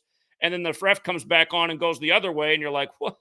Dude, they're just fucking with people. I mean, how could he possibly call that after everyone just saw it in the super replay? They just may sit here 5 minutes and watch this 1,000 times, and then he comes out and upholds the call. I mean, pro sports are a fuck you to all the fans, but then they keep paying anyway, which just makes you go, what's wrong with these people? Hey, I can't wait to see the shenanigans with the NFL this year with the hip jump tackle being banned like that. That's going to be hilarious. Like watching like Derrick Henry run and they can't like how you supposed to tackle. You know what I mean? That's going to be some funny stuff. It's going to be such a crap show. This fall with the NFL, man. So it's going to be rigged. Watch. Mahomes is going to run for like 5-10 yards. They're going to like try to do like a tackle to him. They'll call flag. We'll get a first down. It's laughable, man. And like you said, people keep paying all this money and spending all this energy on these rigged sports leagues. Yeah, every fan should be going in the stadium with their favorite referee's jersey. I mean, they decide the game almost every week. The game's over. It's 3rd and 15. Incomplete pass. Game over. Oh, wait a minute. Here comes the flag 10 seconds after the fact. Oh, there was a defensive holding, automatic first down. And then the next I mean, does anyone remember the Browns-Texans game of the playoffs this year? Do you remember how there was just like the most blatant pass interference ever right in front of the referee? The Texan just laid out the Brown before the ball even got there, like literally right in front of the ref. And then the ref does his arms for incomplete pass. And you're like, okay, what the fuck? Right in front of him, he tackled him before the ball got there. And then that because it would have been a completion and a first down, but now they have to punt. So then they punt, and then like the very next play, the Texans bomb the ball 50 yards down the field. There's almost no contact between the receiver who didn't catch it and the defensive player. It was pretty clean play. But then here comes the flag, and now we have a 50-yard pass interference that puts the Texans at the Browns goal line after the Browns drive just got stopped because there wasn't a pass interference called on what was pass interference. But this happens all the time. But I just remember that those plays were almost like back-to-back within a minute of each other. And you're like, those are game-changing plays. They just took away a scoring drive essentially from the Browns. And now they just put the Texans down on their goal line 2 seconds later with a bullshit pass interference call. But this goes on all the time. And the fans just keep going back to the game. There's no way the refs are that bad at their sport. Listen, here's something else I've done in my life. I've played these sports and I've officiated these sports. Do you know if you officiate on the high school level and you fuck up, you don't officiate varsity anymore? You're done. You're done. You don't officiate varsity anymore. You're done. You fucked up. They're not going to put you back there unless you go bust your ass and do a lot better at the lower level and they'll give you another chance. But the NFL and the NBA, you have these dog shit refs who are super inconsistent, who fuck up every single game, but then they stay there with their multi-million-dollar salaries, and the next thing you know, their son's a ref in the league, just like the fathers and sons of the players, fathers and sons of the refs. It's so obvious. Go ahead. One last thing, Zach. You know what else I find funny is fans will go spend thousands of dollars on tickets, right? But then, like, people like you you charge, like, what, $11 for your decoder or whatever. And they're like, oh, you're a shill. You're charging too much money for $11. Exactly. Exactly. Thousands of dollars. Exactly. Exactly. I'm doing all this work every day. Like every day they're getting all this labor for a rock bottom price. And exactly, they're complaining about that, but then they'll waste all this money on this bullshit. That's why I say it's a society of fucking losers and retards and mentally programmed people who don't make any sense. Exactly. That's why I'm on here ranting every day, because I'm just so mad at how pathetic humanity is. It is, man. They just rather, be a bunch of zombies. Oh, let's fall for the next whatever the government tells us instead of, waking up. They just want to just be asleep, be on their phone, eat whatever junk they can eat. It's just ridiculous, man. Society is honestly hopeless at this point, man. But you take care, Zach. All right. Good show, bro. All right. Thanks. Take care. All right. We still haven't gotten. I'm waiting for that Boston color, the Boston Fanatic. He's got on his Patriots helmet right now. He's got his Larry Bird jersey on. He's got on some Boston Bruins shorts. Come on. Come on, Boston sports fanatic. Don't you guys feel embarrassed wearing jerseys with other men's names on them who don't give two shits about you? Probably wouldn't even sign your card if you brought it there. They'd be like, fuck off. Care about you. Just keep paying that overpriced ticket for that overpriced hot dog and beverage because I need my overpaid salary for these rigged-ass games. Yeah, Dave Portnoy. Where's that troll at? And see, I hate how Dave Portnoy is all over the news. Dave Portnoy is telling you to donate $11 to Tunnels to Towers with Mark Wahlberg, who supposedly got off the plane right before 9/11. All these guys supporting all these major scams in the world. Tunnels to Towers, I guarantee you that thing's a total scam. They need $11 from you for the master 9/11 ritual, and they got to bring up 9/11 in every ad. Well, what's up, Joey? Was tonight's game connected to Cam Newton? No. But I just wanted to.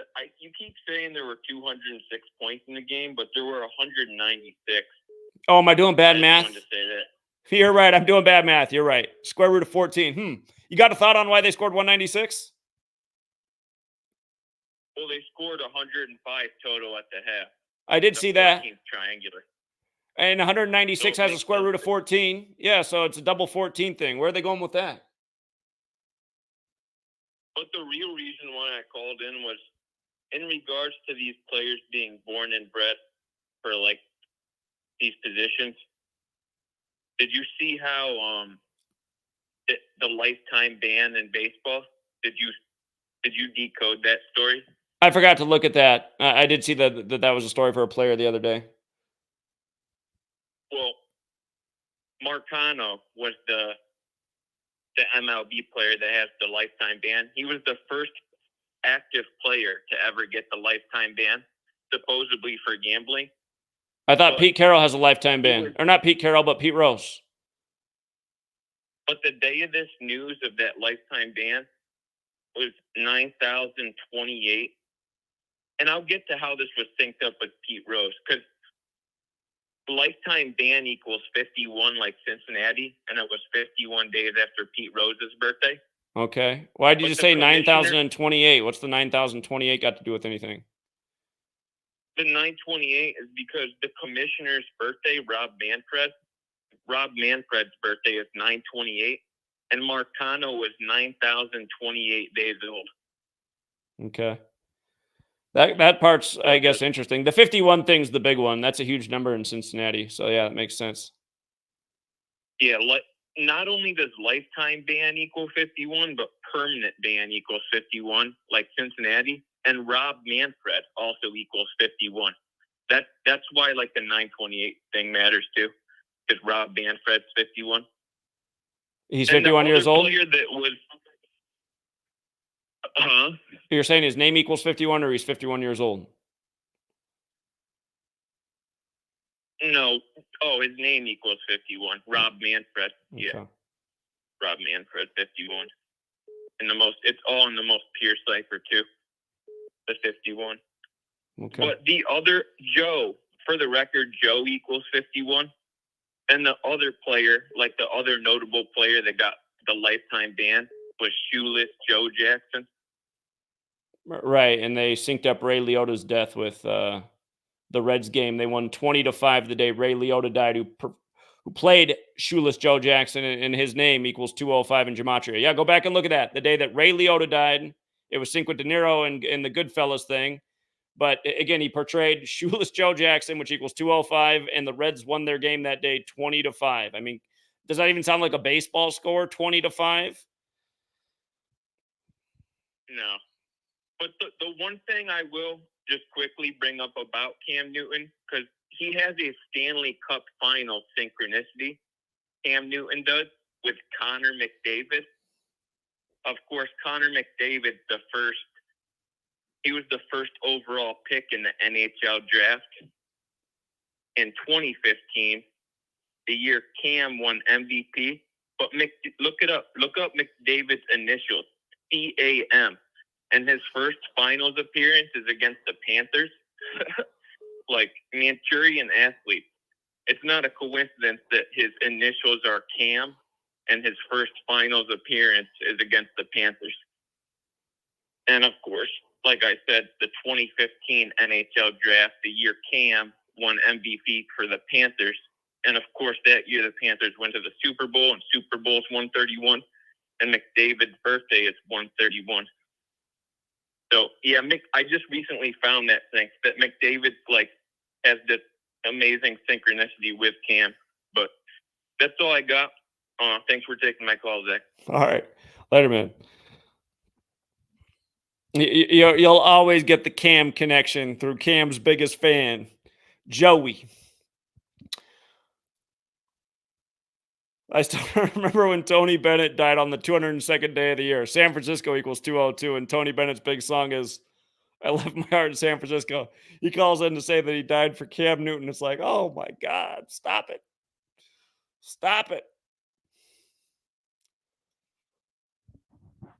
I got to get off, you guys. It's getting too late out here. Sweet Lady's going to be mad at me. I wasn't even supposed to do this stream. I'm just so sick of it, though, you guys. I'm so sick of all the ritual sacrifice and how the sports is always rigged with the rigged politics, and all the morons in this country are all into all the bullshit. It's so fucking pathetic, man. It is. It is just so pathetic. Anyone who votes in this election is a fucking loser. Anyone who goes to any of these sports games is a fucking loser. These things need to be understood.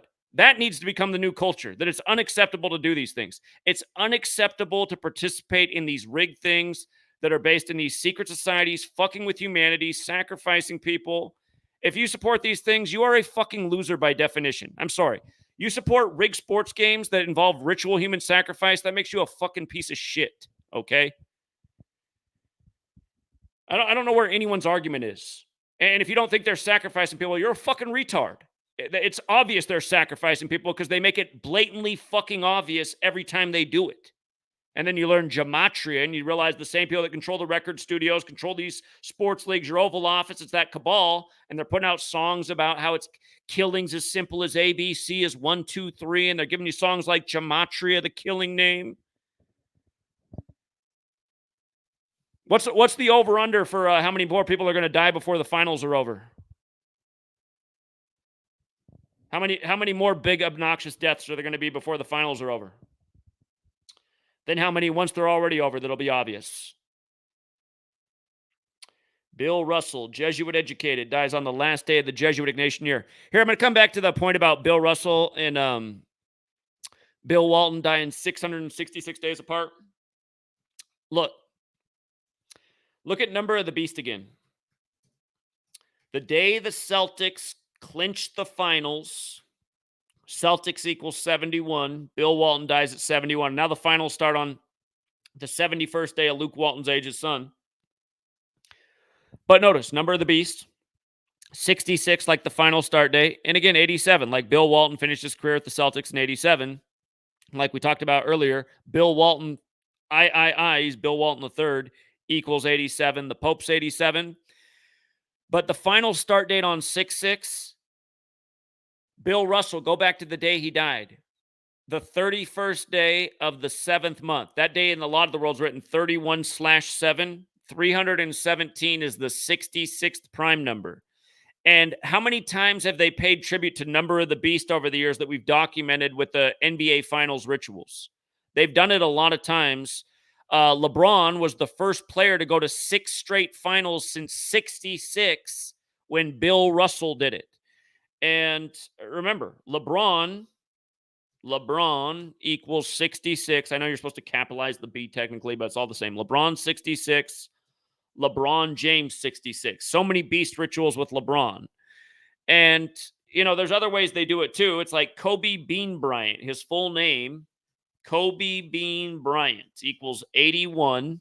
It's also 54, like he died the Sunday before Super Bowl 54.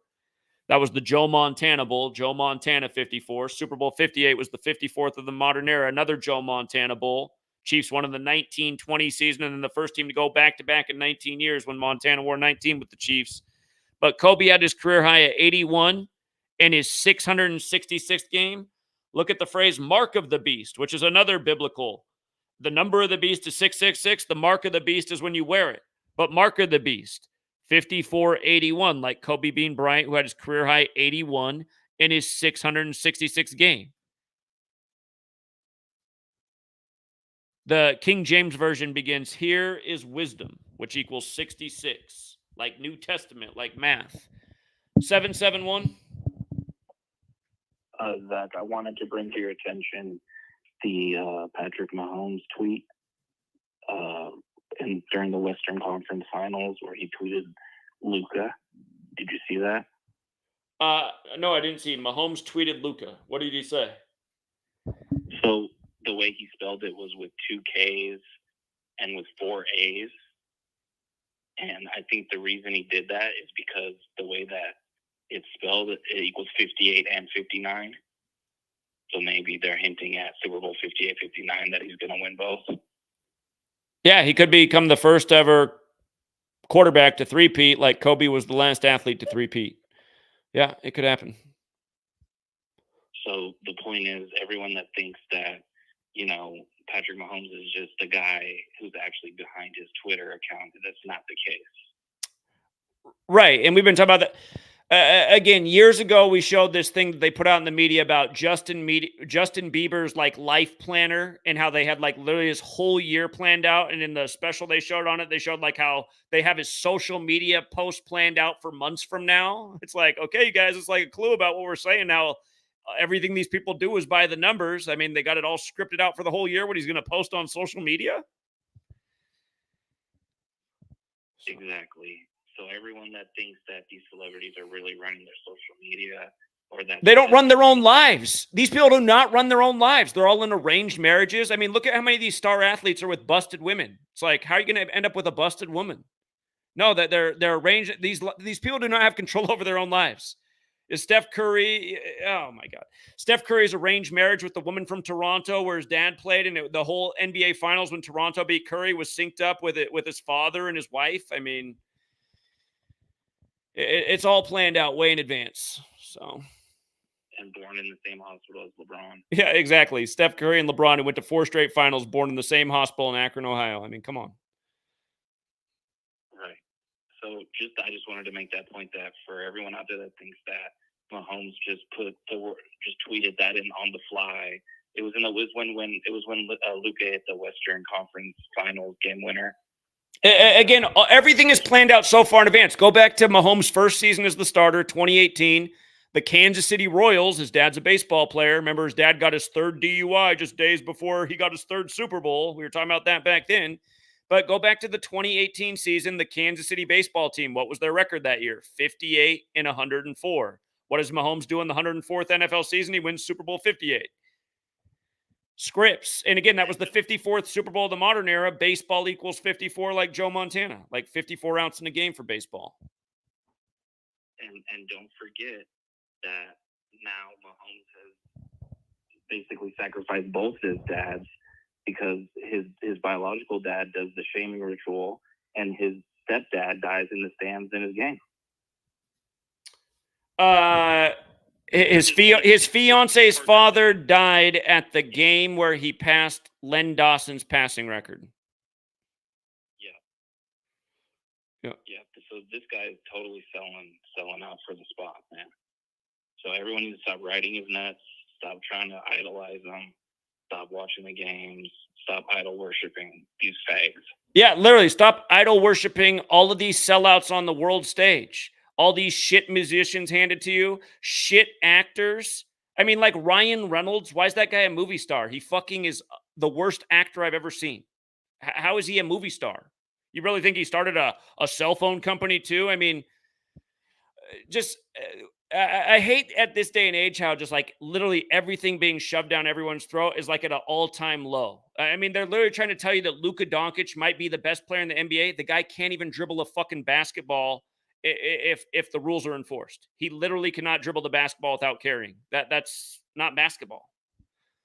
So anyway, man. And if you notice, I don't even know if you saw this pregame interview, but they have Kyrie Irving like looking like a hippie, like they got him wearing the like a Native American feather as an earring, and then they completely shame him in game one.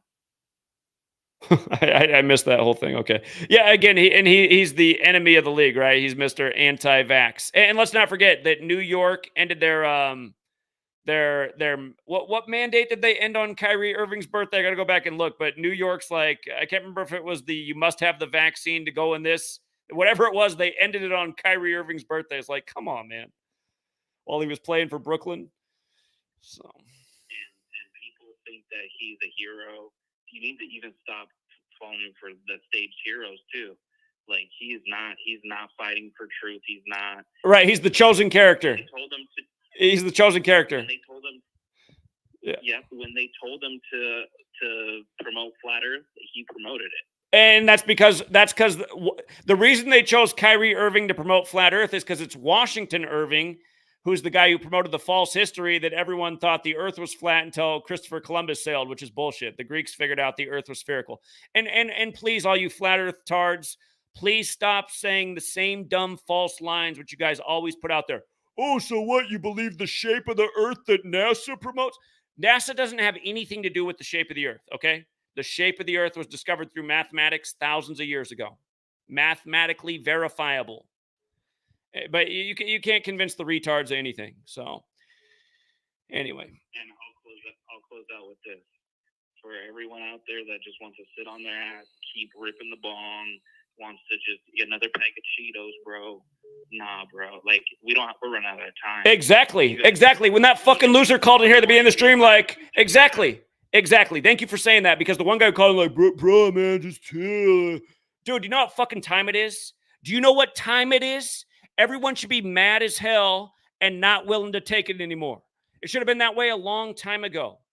You guys, we are getting fucked in the ass. And I told you a decade ago when I first showed up here on the tube that that's what was coming. I said that's what's coming. It's so obvious. I told you they were going to make everything super expensive. It's all been written in stone.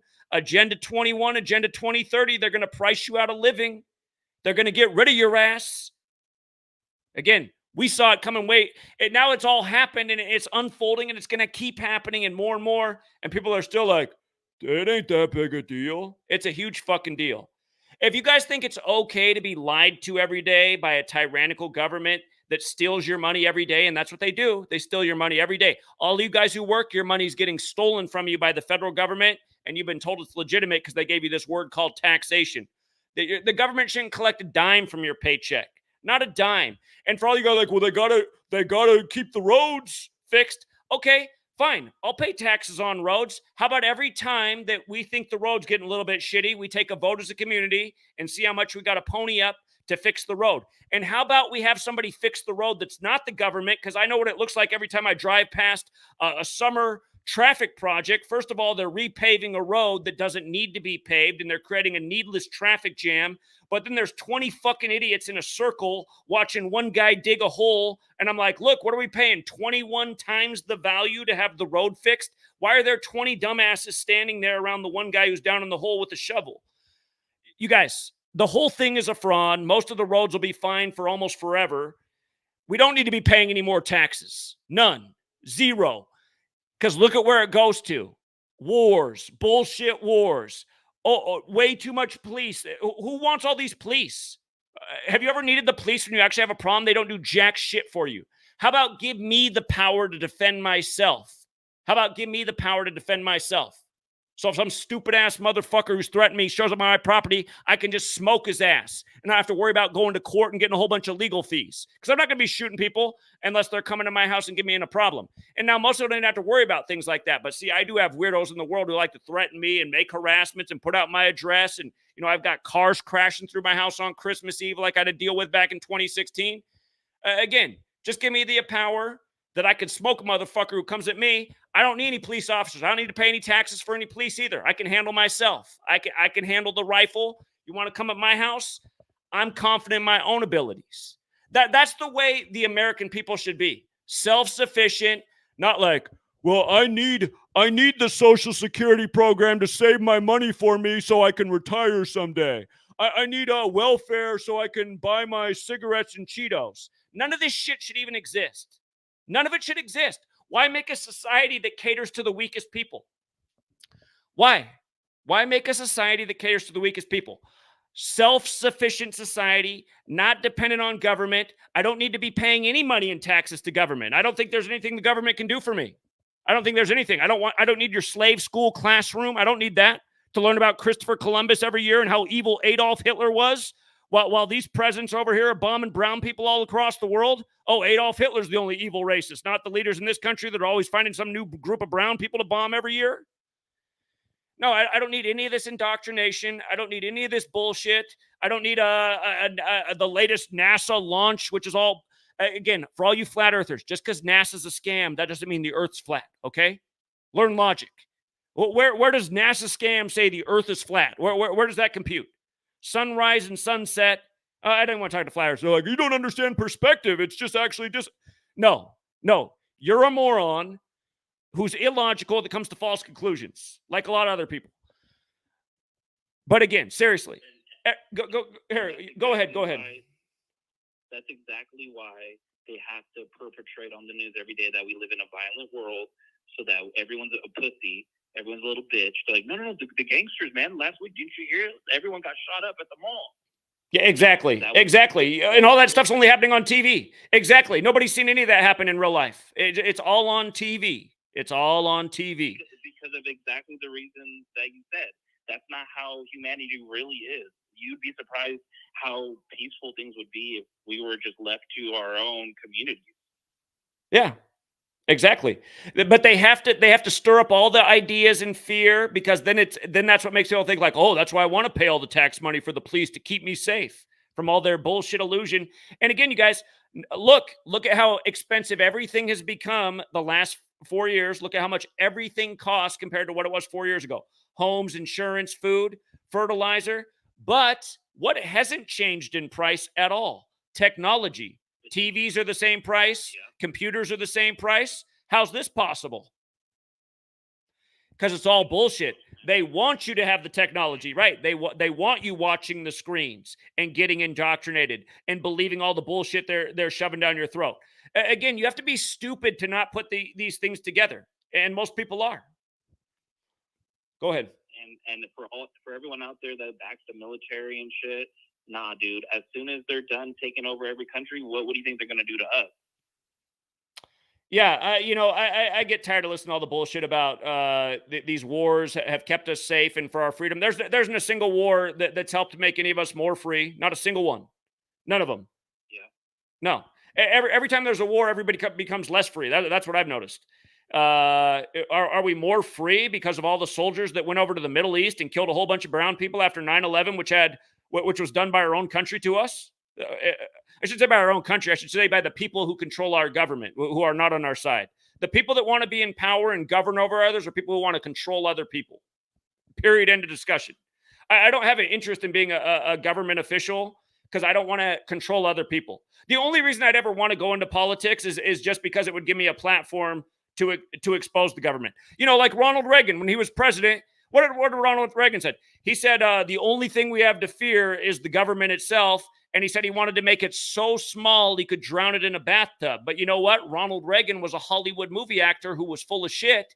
And Ronald Reagan made the federal government way, way, way, way, way bigger than it had ever been before. And Donald Trump, who went in there on the Ronald Reagan mega campaign, he did the same thing. But then what did Trump do? Trump made the government way bigger. And then, again, it's crazy that anyone thinks that Donald Trump coming back is going to make the country better. It's like, how dumb are you? Did you see what happened when he was president?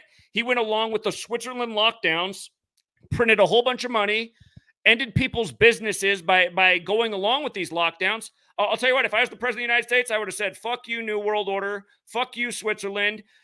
This is America, you guys. We're in a nation of pussies. We didn't get here by being a nation of pussies. We're not going to lock down over an illness that's supposedly killing people in nursing homes. Because you know what? People die in nursing homes every day.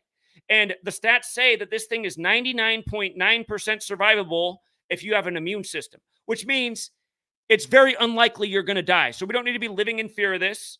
We need to go on about our lives and say, fuck you, Switzerland, which is exactly what I said on my YouTube channel every day. And that's exactly what I did with my own life and modeled that every day. And what did I model? I stayed healthy the whole time. I put out a book that called everything about the pandemic dead on before it happened. Yeah, that's true. If you guys don't know that, read my book, Number Games. Came out in the middle of 2020. I said why they'd end their bullshit pandemic as soon as the year of the tiger came around. Exactly what they did. Remember where we were March 13th, 2020, 2 days after the pandemic was declared, the same day Trump declared it for the U.S. We're outside the Bill and Melinda Gates Foundation, standing in the freezing ass cold and rain. I was giving out way $2,500 in hoodies to get people out there so that we could raise awareness about Event 201 and what Bill Gates has said a decade earlier, because Bill Gates said 1 decade earlier that in 10 years, which was 2020, right when all this was going down in his backyard in Seattle, he said in 10 years he wanted a campaign to vaccinate the entire world.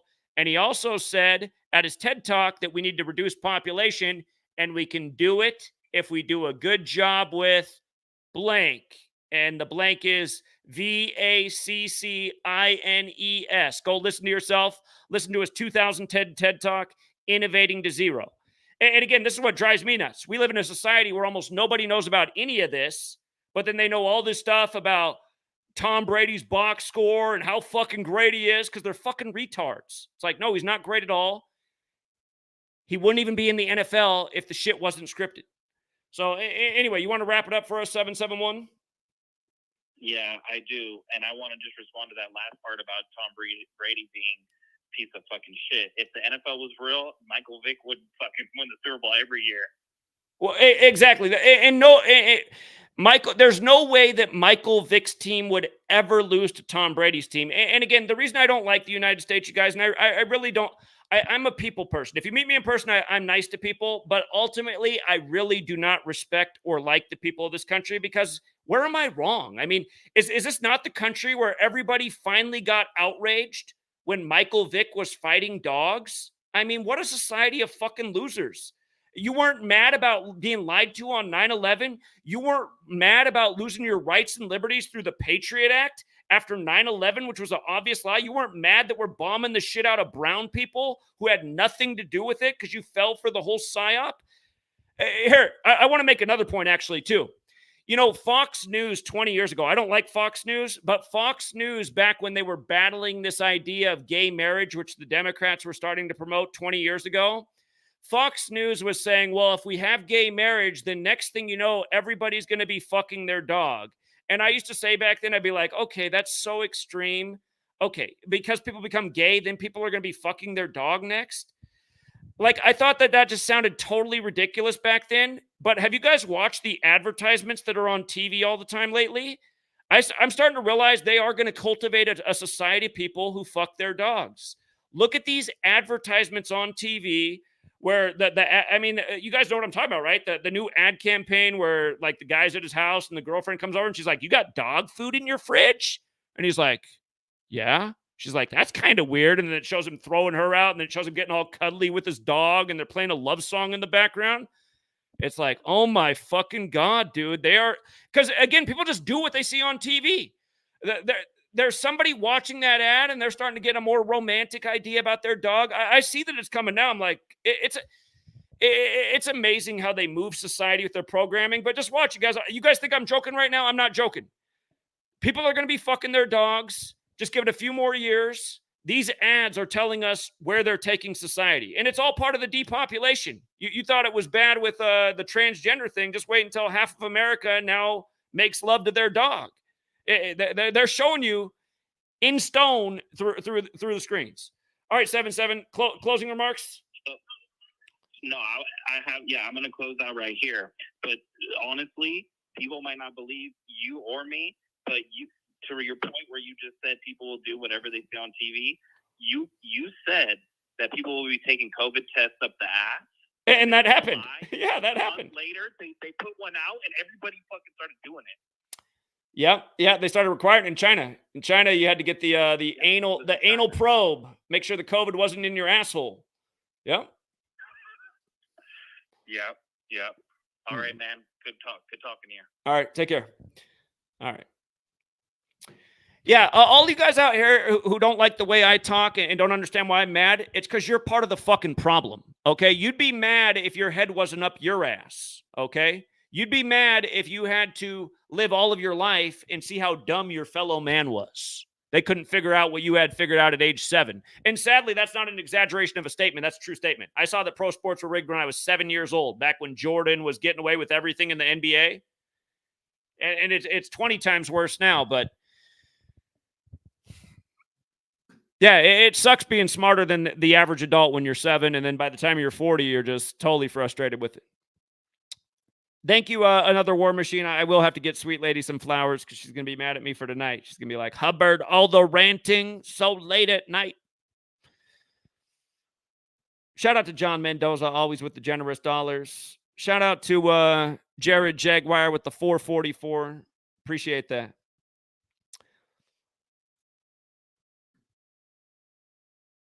How many years until half of America is now in a relationship with their dog and not a fellow human being? I'm sure you guys have seen these same ads that are just getting more and more to the point as time goes on. I saw one tonight and I was like, look at that, getting all cuddly with the dog after they kick out the human being with a love song playing. This is getting gross. 860? Hey, Zach, you got me cracking up right now.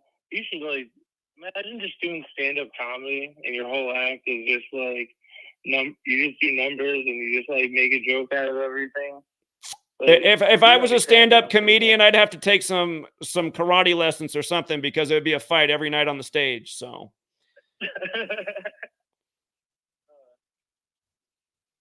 Imagine if they score if Boston scores 113 for the next game, and they'll have 220 points in the finals. Do you remember the other year when the Warriors scored 113, or the winning team? It was a Warriors Cavs series, and the first 3 games were all 113 points, and then the 4th game they were on 113, and then in the closing second, somebody just dribbled down the court uncontested and laid it in to put it on 115. I was like, God, almost 4 games in a row with 113. Yeah. Like, it's just. You know, it's so obvious, and it's just like some of the issue is like you're just figuring out what their angle is going to be for the night, and that's like where you get like messed up at sometimes. Like, it's sometimes we like think it's going to be one thing, and then it turns out it's another thing, but it's usually like one of 3 things that they're attributing to.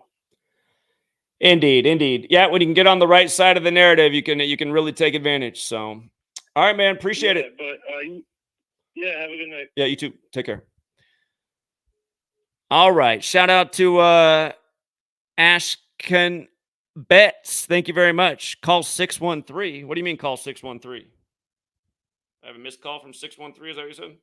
I don't see any missed calls from 613. I don't see that. But I took down the call-in number by accident.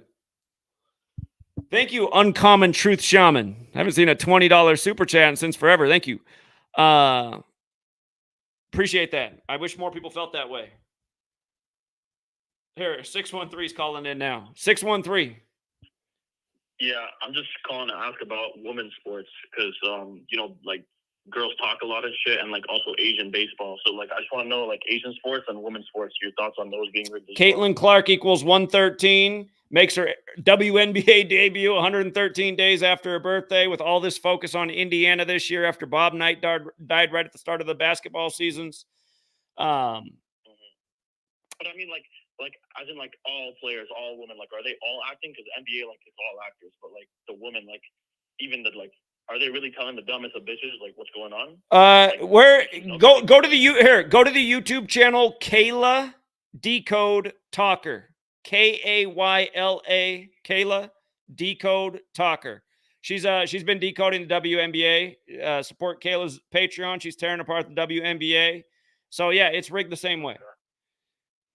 Okay, and Asian sports? Asian? Are you saying Asian? Yeah, like KBO, like Korean baseball. You know what? I don't know, but in light of the way Korean players come over to the rigged Major League Baseball, I gotta feel like they're probably doing the same thing in Korea. I don't know for sure because I've never looked into it. Yeah. Okay. Thank you. All right. Thank you. Take care. Shout out to Gematria Sense with the big generosity. By the way, Eloy Garcia, if that's you, all right. Eloy Garcia, if you're out there somewhere, can you send me an email to GematriaEffectNews@gmail.com? I saw that you requested money from me on Cash App. I saw it when you canceled it today. I didn't see when you made the request. I don't normally look at my Cash App unless like I'm sending out the payment now that we do for the weekly thing. But if that's really you, Eloy Garcia, and you really need money, I'll help you out. It's just the trolls are always messing around. And send me an email, Eloy, and let me know what you need if you're out there. I hope you are out there. And sorry that you might be in a tough spot right now.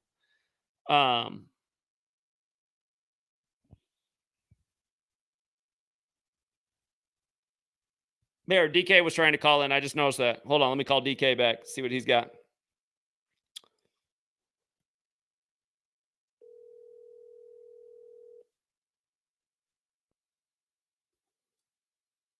DK was calling in, but I missed it. He might have something good. See if he picks up. He might be at work. Please leave a message. Yeah, he's at work right now. He was probably calling in on a break. Anyway, I got to get off, you guys. I went way over time. Sweet lady's going to be man. Thank you to the generous super chatters. That was nice, you guys, to bring in some nice funding here at the end of this stream. It's funny, whenever I rant, that's the most likely time that we're going to get some generosity. The ranting, for some reason, brings out the generosity. I just do a nice, cool Mr. Rogers stream. I'll be lucky to generate $2. But, yeah, again, seriously, all you guys who think I'm the problem because of my attitude, you just don't have the right perspective. You don't understand the way we're getting fucked and how it needs to stop. And imagine being me. Put yourself in my shoes. That you gave up your entire 30s. Every single day you put out this knowledge and information. You have definitively exposed how rigged the game is, and still people don't give a fuck. I mean, wouldn't you be frustrated too? Maybe you just can't relate, so you can't put yourself in my shoes and you can't understand because you're actually the thing I'm talking about. But yeah, it is very annoying. It's very annoying to live in a society of people that are this inept, this dumb, this gullible, who still believe the talking heads on TV, who still can't see through all the bullshit. It's pathetic. It's pathetic. We put out the cure, and people don't want the cure, you know? They just want to live in La La Land. Eat up all the bullshit. It's a major problem. Jonathan, being the Miami guy, I'm sure you have more to say about the 2 Live Crew thing. Jonathan, if you have anything about the 2 Live Crew death from the other day, I got the phone open for you real quick. I see you're in the chat. Shout out to One Infinite Consciousness. And you know what's crazy? If you search Jonathan's channel, man, they make sure that thing just does not come up. They make sure it doesn't come up. Even though he doesn't have the biggest channel, they just keep that thing buried. That you search for it dead on exactly how it is, it still doesn't show up.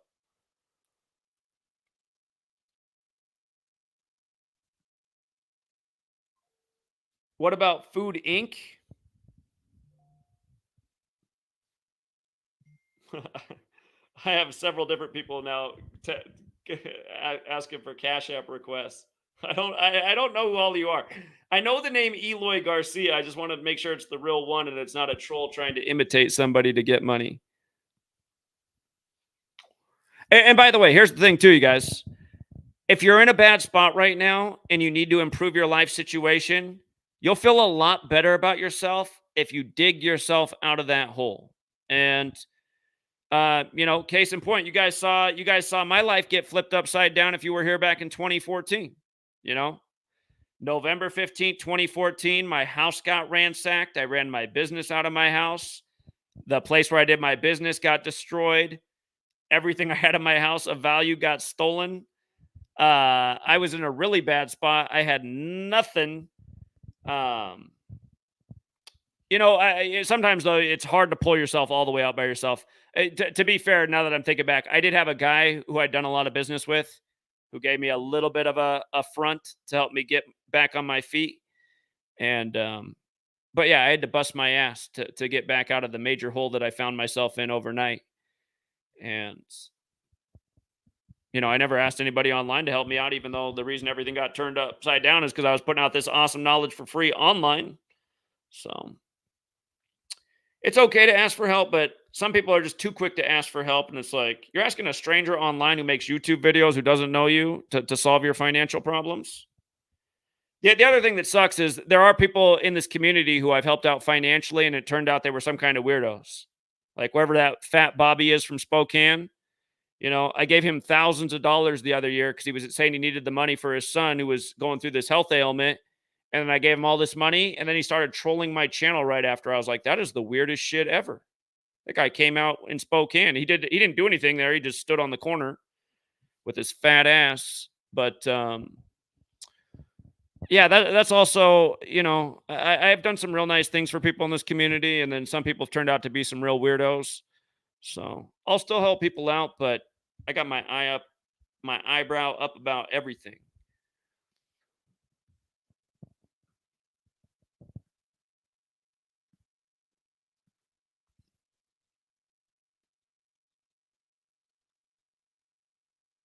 Yeah, I just got way too many requests on the Cash App all at once from different people for requests who I've never seen make any donation. It's like, I don't know who you are. So anyway, yeah, let's leave it there. Thank you to everyone who hits the like and the share. And thank you again, Gematria Sense, Uncommon Truth Shaman, Ashkin Betts. My eyes are here. I got to make my thing bigger. My eyes are just too old. Jared Jaguar, John Mendoza, Another War Machine. Open up Gematria's key 123. I appreciate it. Thank you very much. And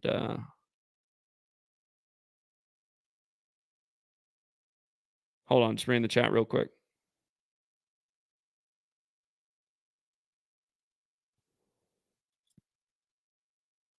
Okay. Yeah, I think we're all good. If you're out there, Eloy Garcia, hit me up. Let me know what's going on. And I know if it's the real Eloy Garcia, you guys have seen his name a bunch of times. He always gives like $2 super chats. He's been doing that since forever. So I always say though, you guys, see, that's the thing. A lot of people who don't have any money at all happen to be the most generous people. I always tell you guys, $1 a month is enough to support.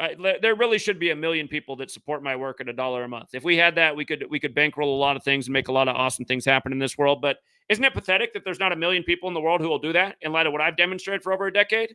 It really is pathetic. I mean, there should easily be 1 million people behind me pledging $1 a month. Easily. There should be way more than that. This is a nation of nearly 400 million people. My work represents the American people. But the problem is the average American person is under so much mind control. It's that Malcolm X quote. You know, they love the tyrant and they hate the person exposing the tyrant. That Malcolm X has some of the best quotes ever. If you go here, instead of wasting your time watching Rig Sports, look up the best quotes by Malcolm X. You'll be reading for hours. He's got so many good ones. Malcolm X really said some of the truest shit there ever was. And he was probably, you know, to some level, some kind of controlled ops on the stage. But so many things he said are dead on the money. And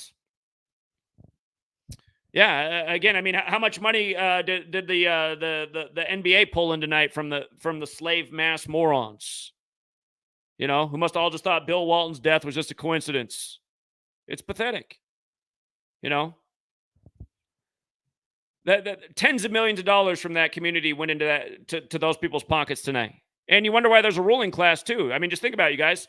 Everybody who has money in the town is going to the building and giving it all to the billionaire. You wonder why a small group of people rule over the whole nation. Hold on, we got a Jonathan sighting. What's up, Jonathan? Hey, what's up, Zach? Yeah, what's up? Hey, it's a little off topic, but I recommend everybody watch the video that Zach made the other day about the hailstorm in Denver. Were you there when that happened? Yes. Let me tell you what happened, right? I saw what happened. Tell me about it though. You were there. Let me tell you what happened. All right, so I'm about 20 miles away, right? I'm 20 miles away. First of all, let me go back. It was about 80 degrees the whole day. about 80 degrees. It might have got to 85. It might not even got that hot. It was about 80 degrees the whole day. Sun's out the whole day, right? So I go, so I have an Airbnb, right? In Green Valley Ranch, which is it's close to the airport. And so I'm like 20 miles away, 25 miles away. And so my daughter's at the Airbnb, right? And so I'm about 20 miles away at, taking care of some business, and it's just regular. It's nighttime. It's about 75, 80 degrees. And nothing's going on. And she calls me, right? And she's like, hey, I don't know what's going on. There's a big storm over here. There's a big hailstorm over here. And the hail is the size of baseballs. I'm like, what do you mean? I'm like, I don't see any snow. There's nothing here. It's like 75 degrees. It's just a normal night. And she's like, yes, it's here. And they're big and they're knocking on the windows. And I'm like, all right. So I come over, I eventually I'm done about an hour, 2 hours later. I go back over there to the side of town where the Airbnb is, right? There's literally snow everywhere. Like I can't even drive through the snow. There's cars stuck everywhere on the road. Like, cause there's so much snow. It wasn't, wait, was it snow or was it all the hail piled up? It was snow. It was snow, but she told me it was hail because she was there and she's watching the hail, like literally like hit the windows and hit the house. So yeah, I mean, I don't know what the difference is between hail and snow, but it looked like when I was driving through it. Hail or big hail is ice. Hail is so it was a lot of hail then, a lot on the ground. Cars were literally stuck on the road. So I'm like, wait, what the fuck is going on? It was just 80 degrees over here like 3 or 4 hours ago. Because it can hail when it's 80, because it's like the really cold air is up high, so that's how it falls down like ice, even though it's warmer below. You can get hail in the summer. It's a weird thing, but it's not normally that big. Again, for people who didn't see what the hail did in Denver last week, I mean, there's got to be 1 million insurance claims because it just wasted cars. So literally, she's trying to order some Instacart, which is the food delivery service. So one of the big hail baseballs, I guess, hit the Instacart girl's car and messed up her car, and I guess broke a window. So she was like 2 or 3 hours late to bring the food. But I was there. But I was like, wow, like 20 miles away, there's nothing. And I come on this side of town, and there's literally hail everywhere. Cars are stuck everywhere. She's telling me that they were like baseball size. I'm like, what the fuck? And so that's why I tell everybody, please watch that video about the video that Zach made about the hail that came down in Denver, because if you don't watch any other videos, you need to watch that, because that proves, of course, we've proven it in the book too. You proved it in the book, but that proves that they control the weather. Like they literally control the weather. Like I've never seen anything like that. Well, and again, they had to tell you it was the worst hailstorm in the U.S. in 35 years on a Thursday. It's just like, come on. And then today they said it was the heat dome in the West Coast that had the heat temperature way up, and heat dome just happens to equal 35 on Thursday. First pitcher of the day, Yusei Kikuchi in the MLB gets his 35th career win in 3-5 for the season. In the Braves Nationals game, 35s on both sides. Braves get the 35th win. Nationals get the 35th loss. Again, from rig sports to rig weather. And again, it all goes back to the Jesuits. First act of weather warfare admitted to on the Jesuit order's birthday. For the person out there saying, what's weather have to do with sports? Actually, it has to do a lot.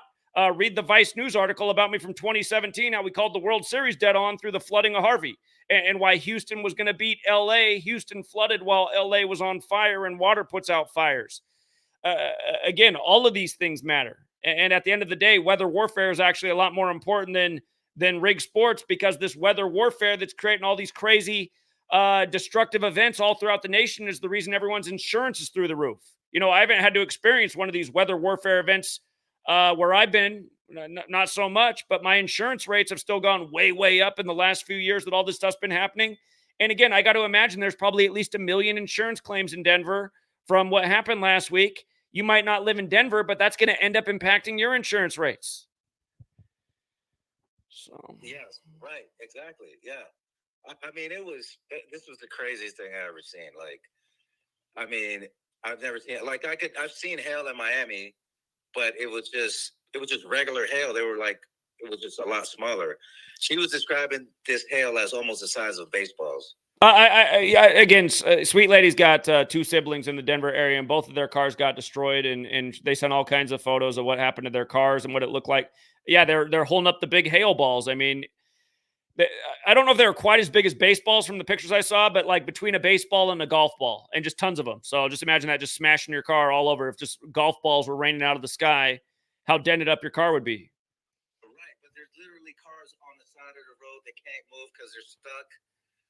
I see damaged windows. This is just on the way home. And then I saw your video, and I'm like, well, I mean, of course I knew, because I read your book. I actually read your book.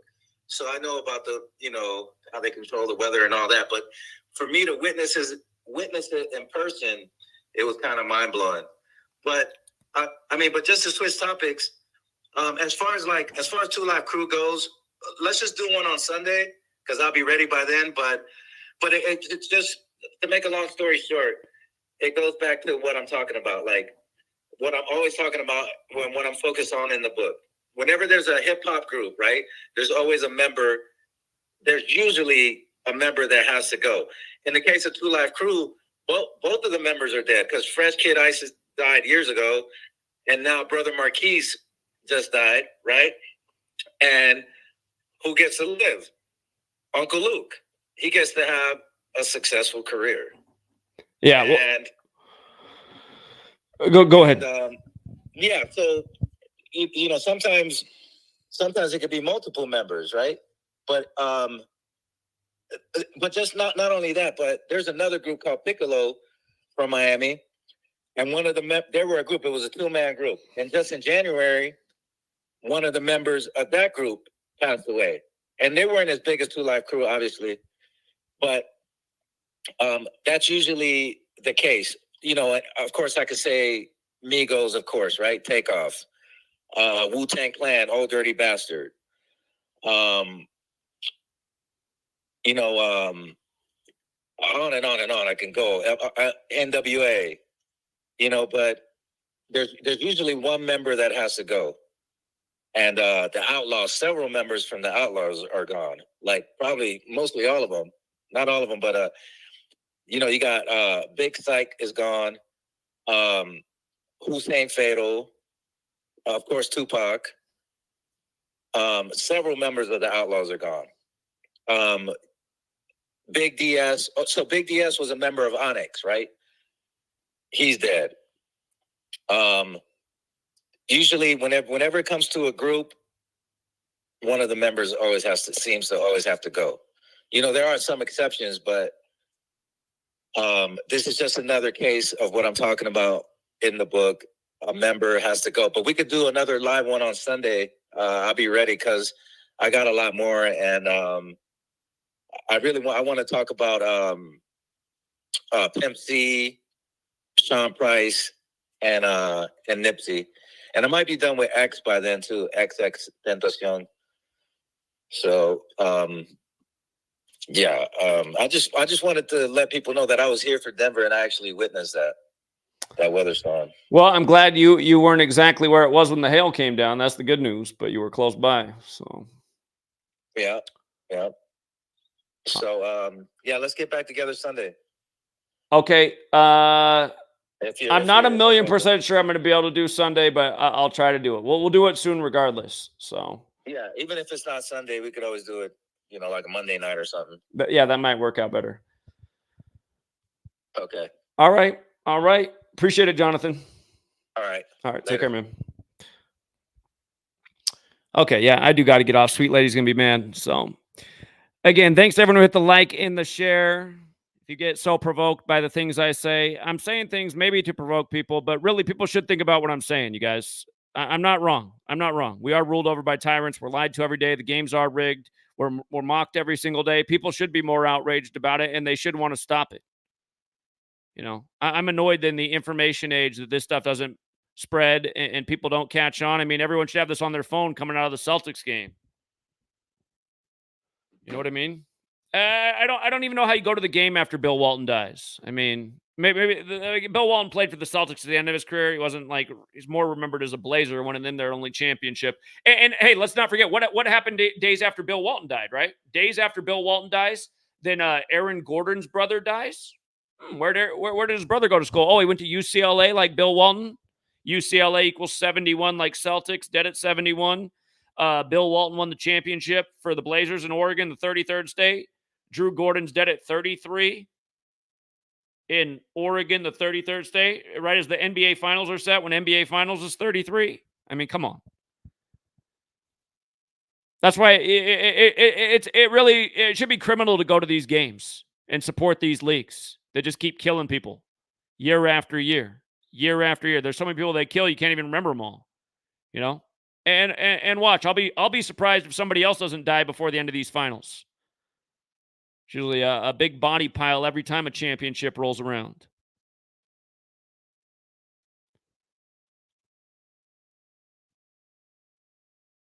Yeah, they are. Exactly, Lee, man. See, this person gets it. That's why it's annoying when you're not dumb, because you see how we're being made fun of. Every day it's a joke on us.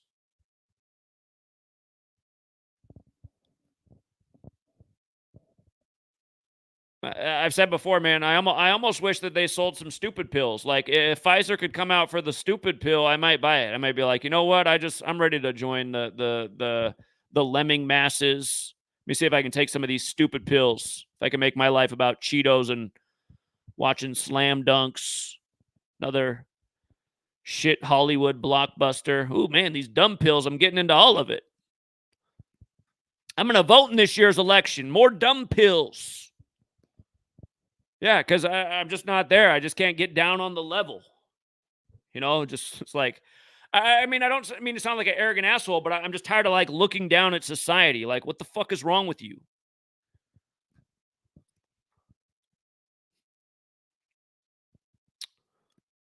All right, guys, I got to get off. Until next time, Truth Seeker. Have a good rest of your evening.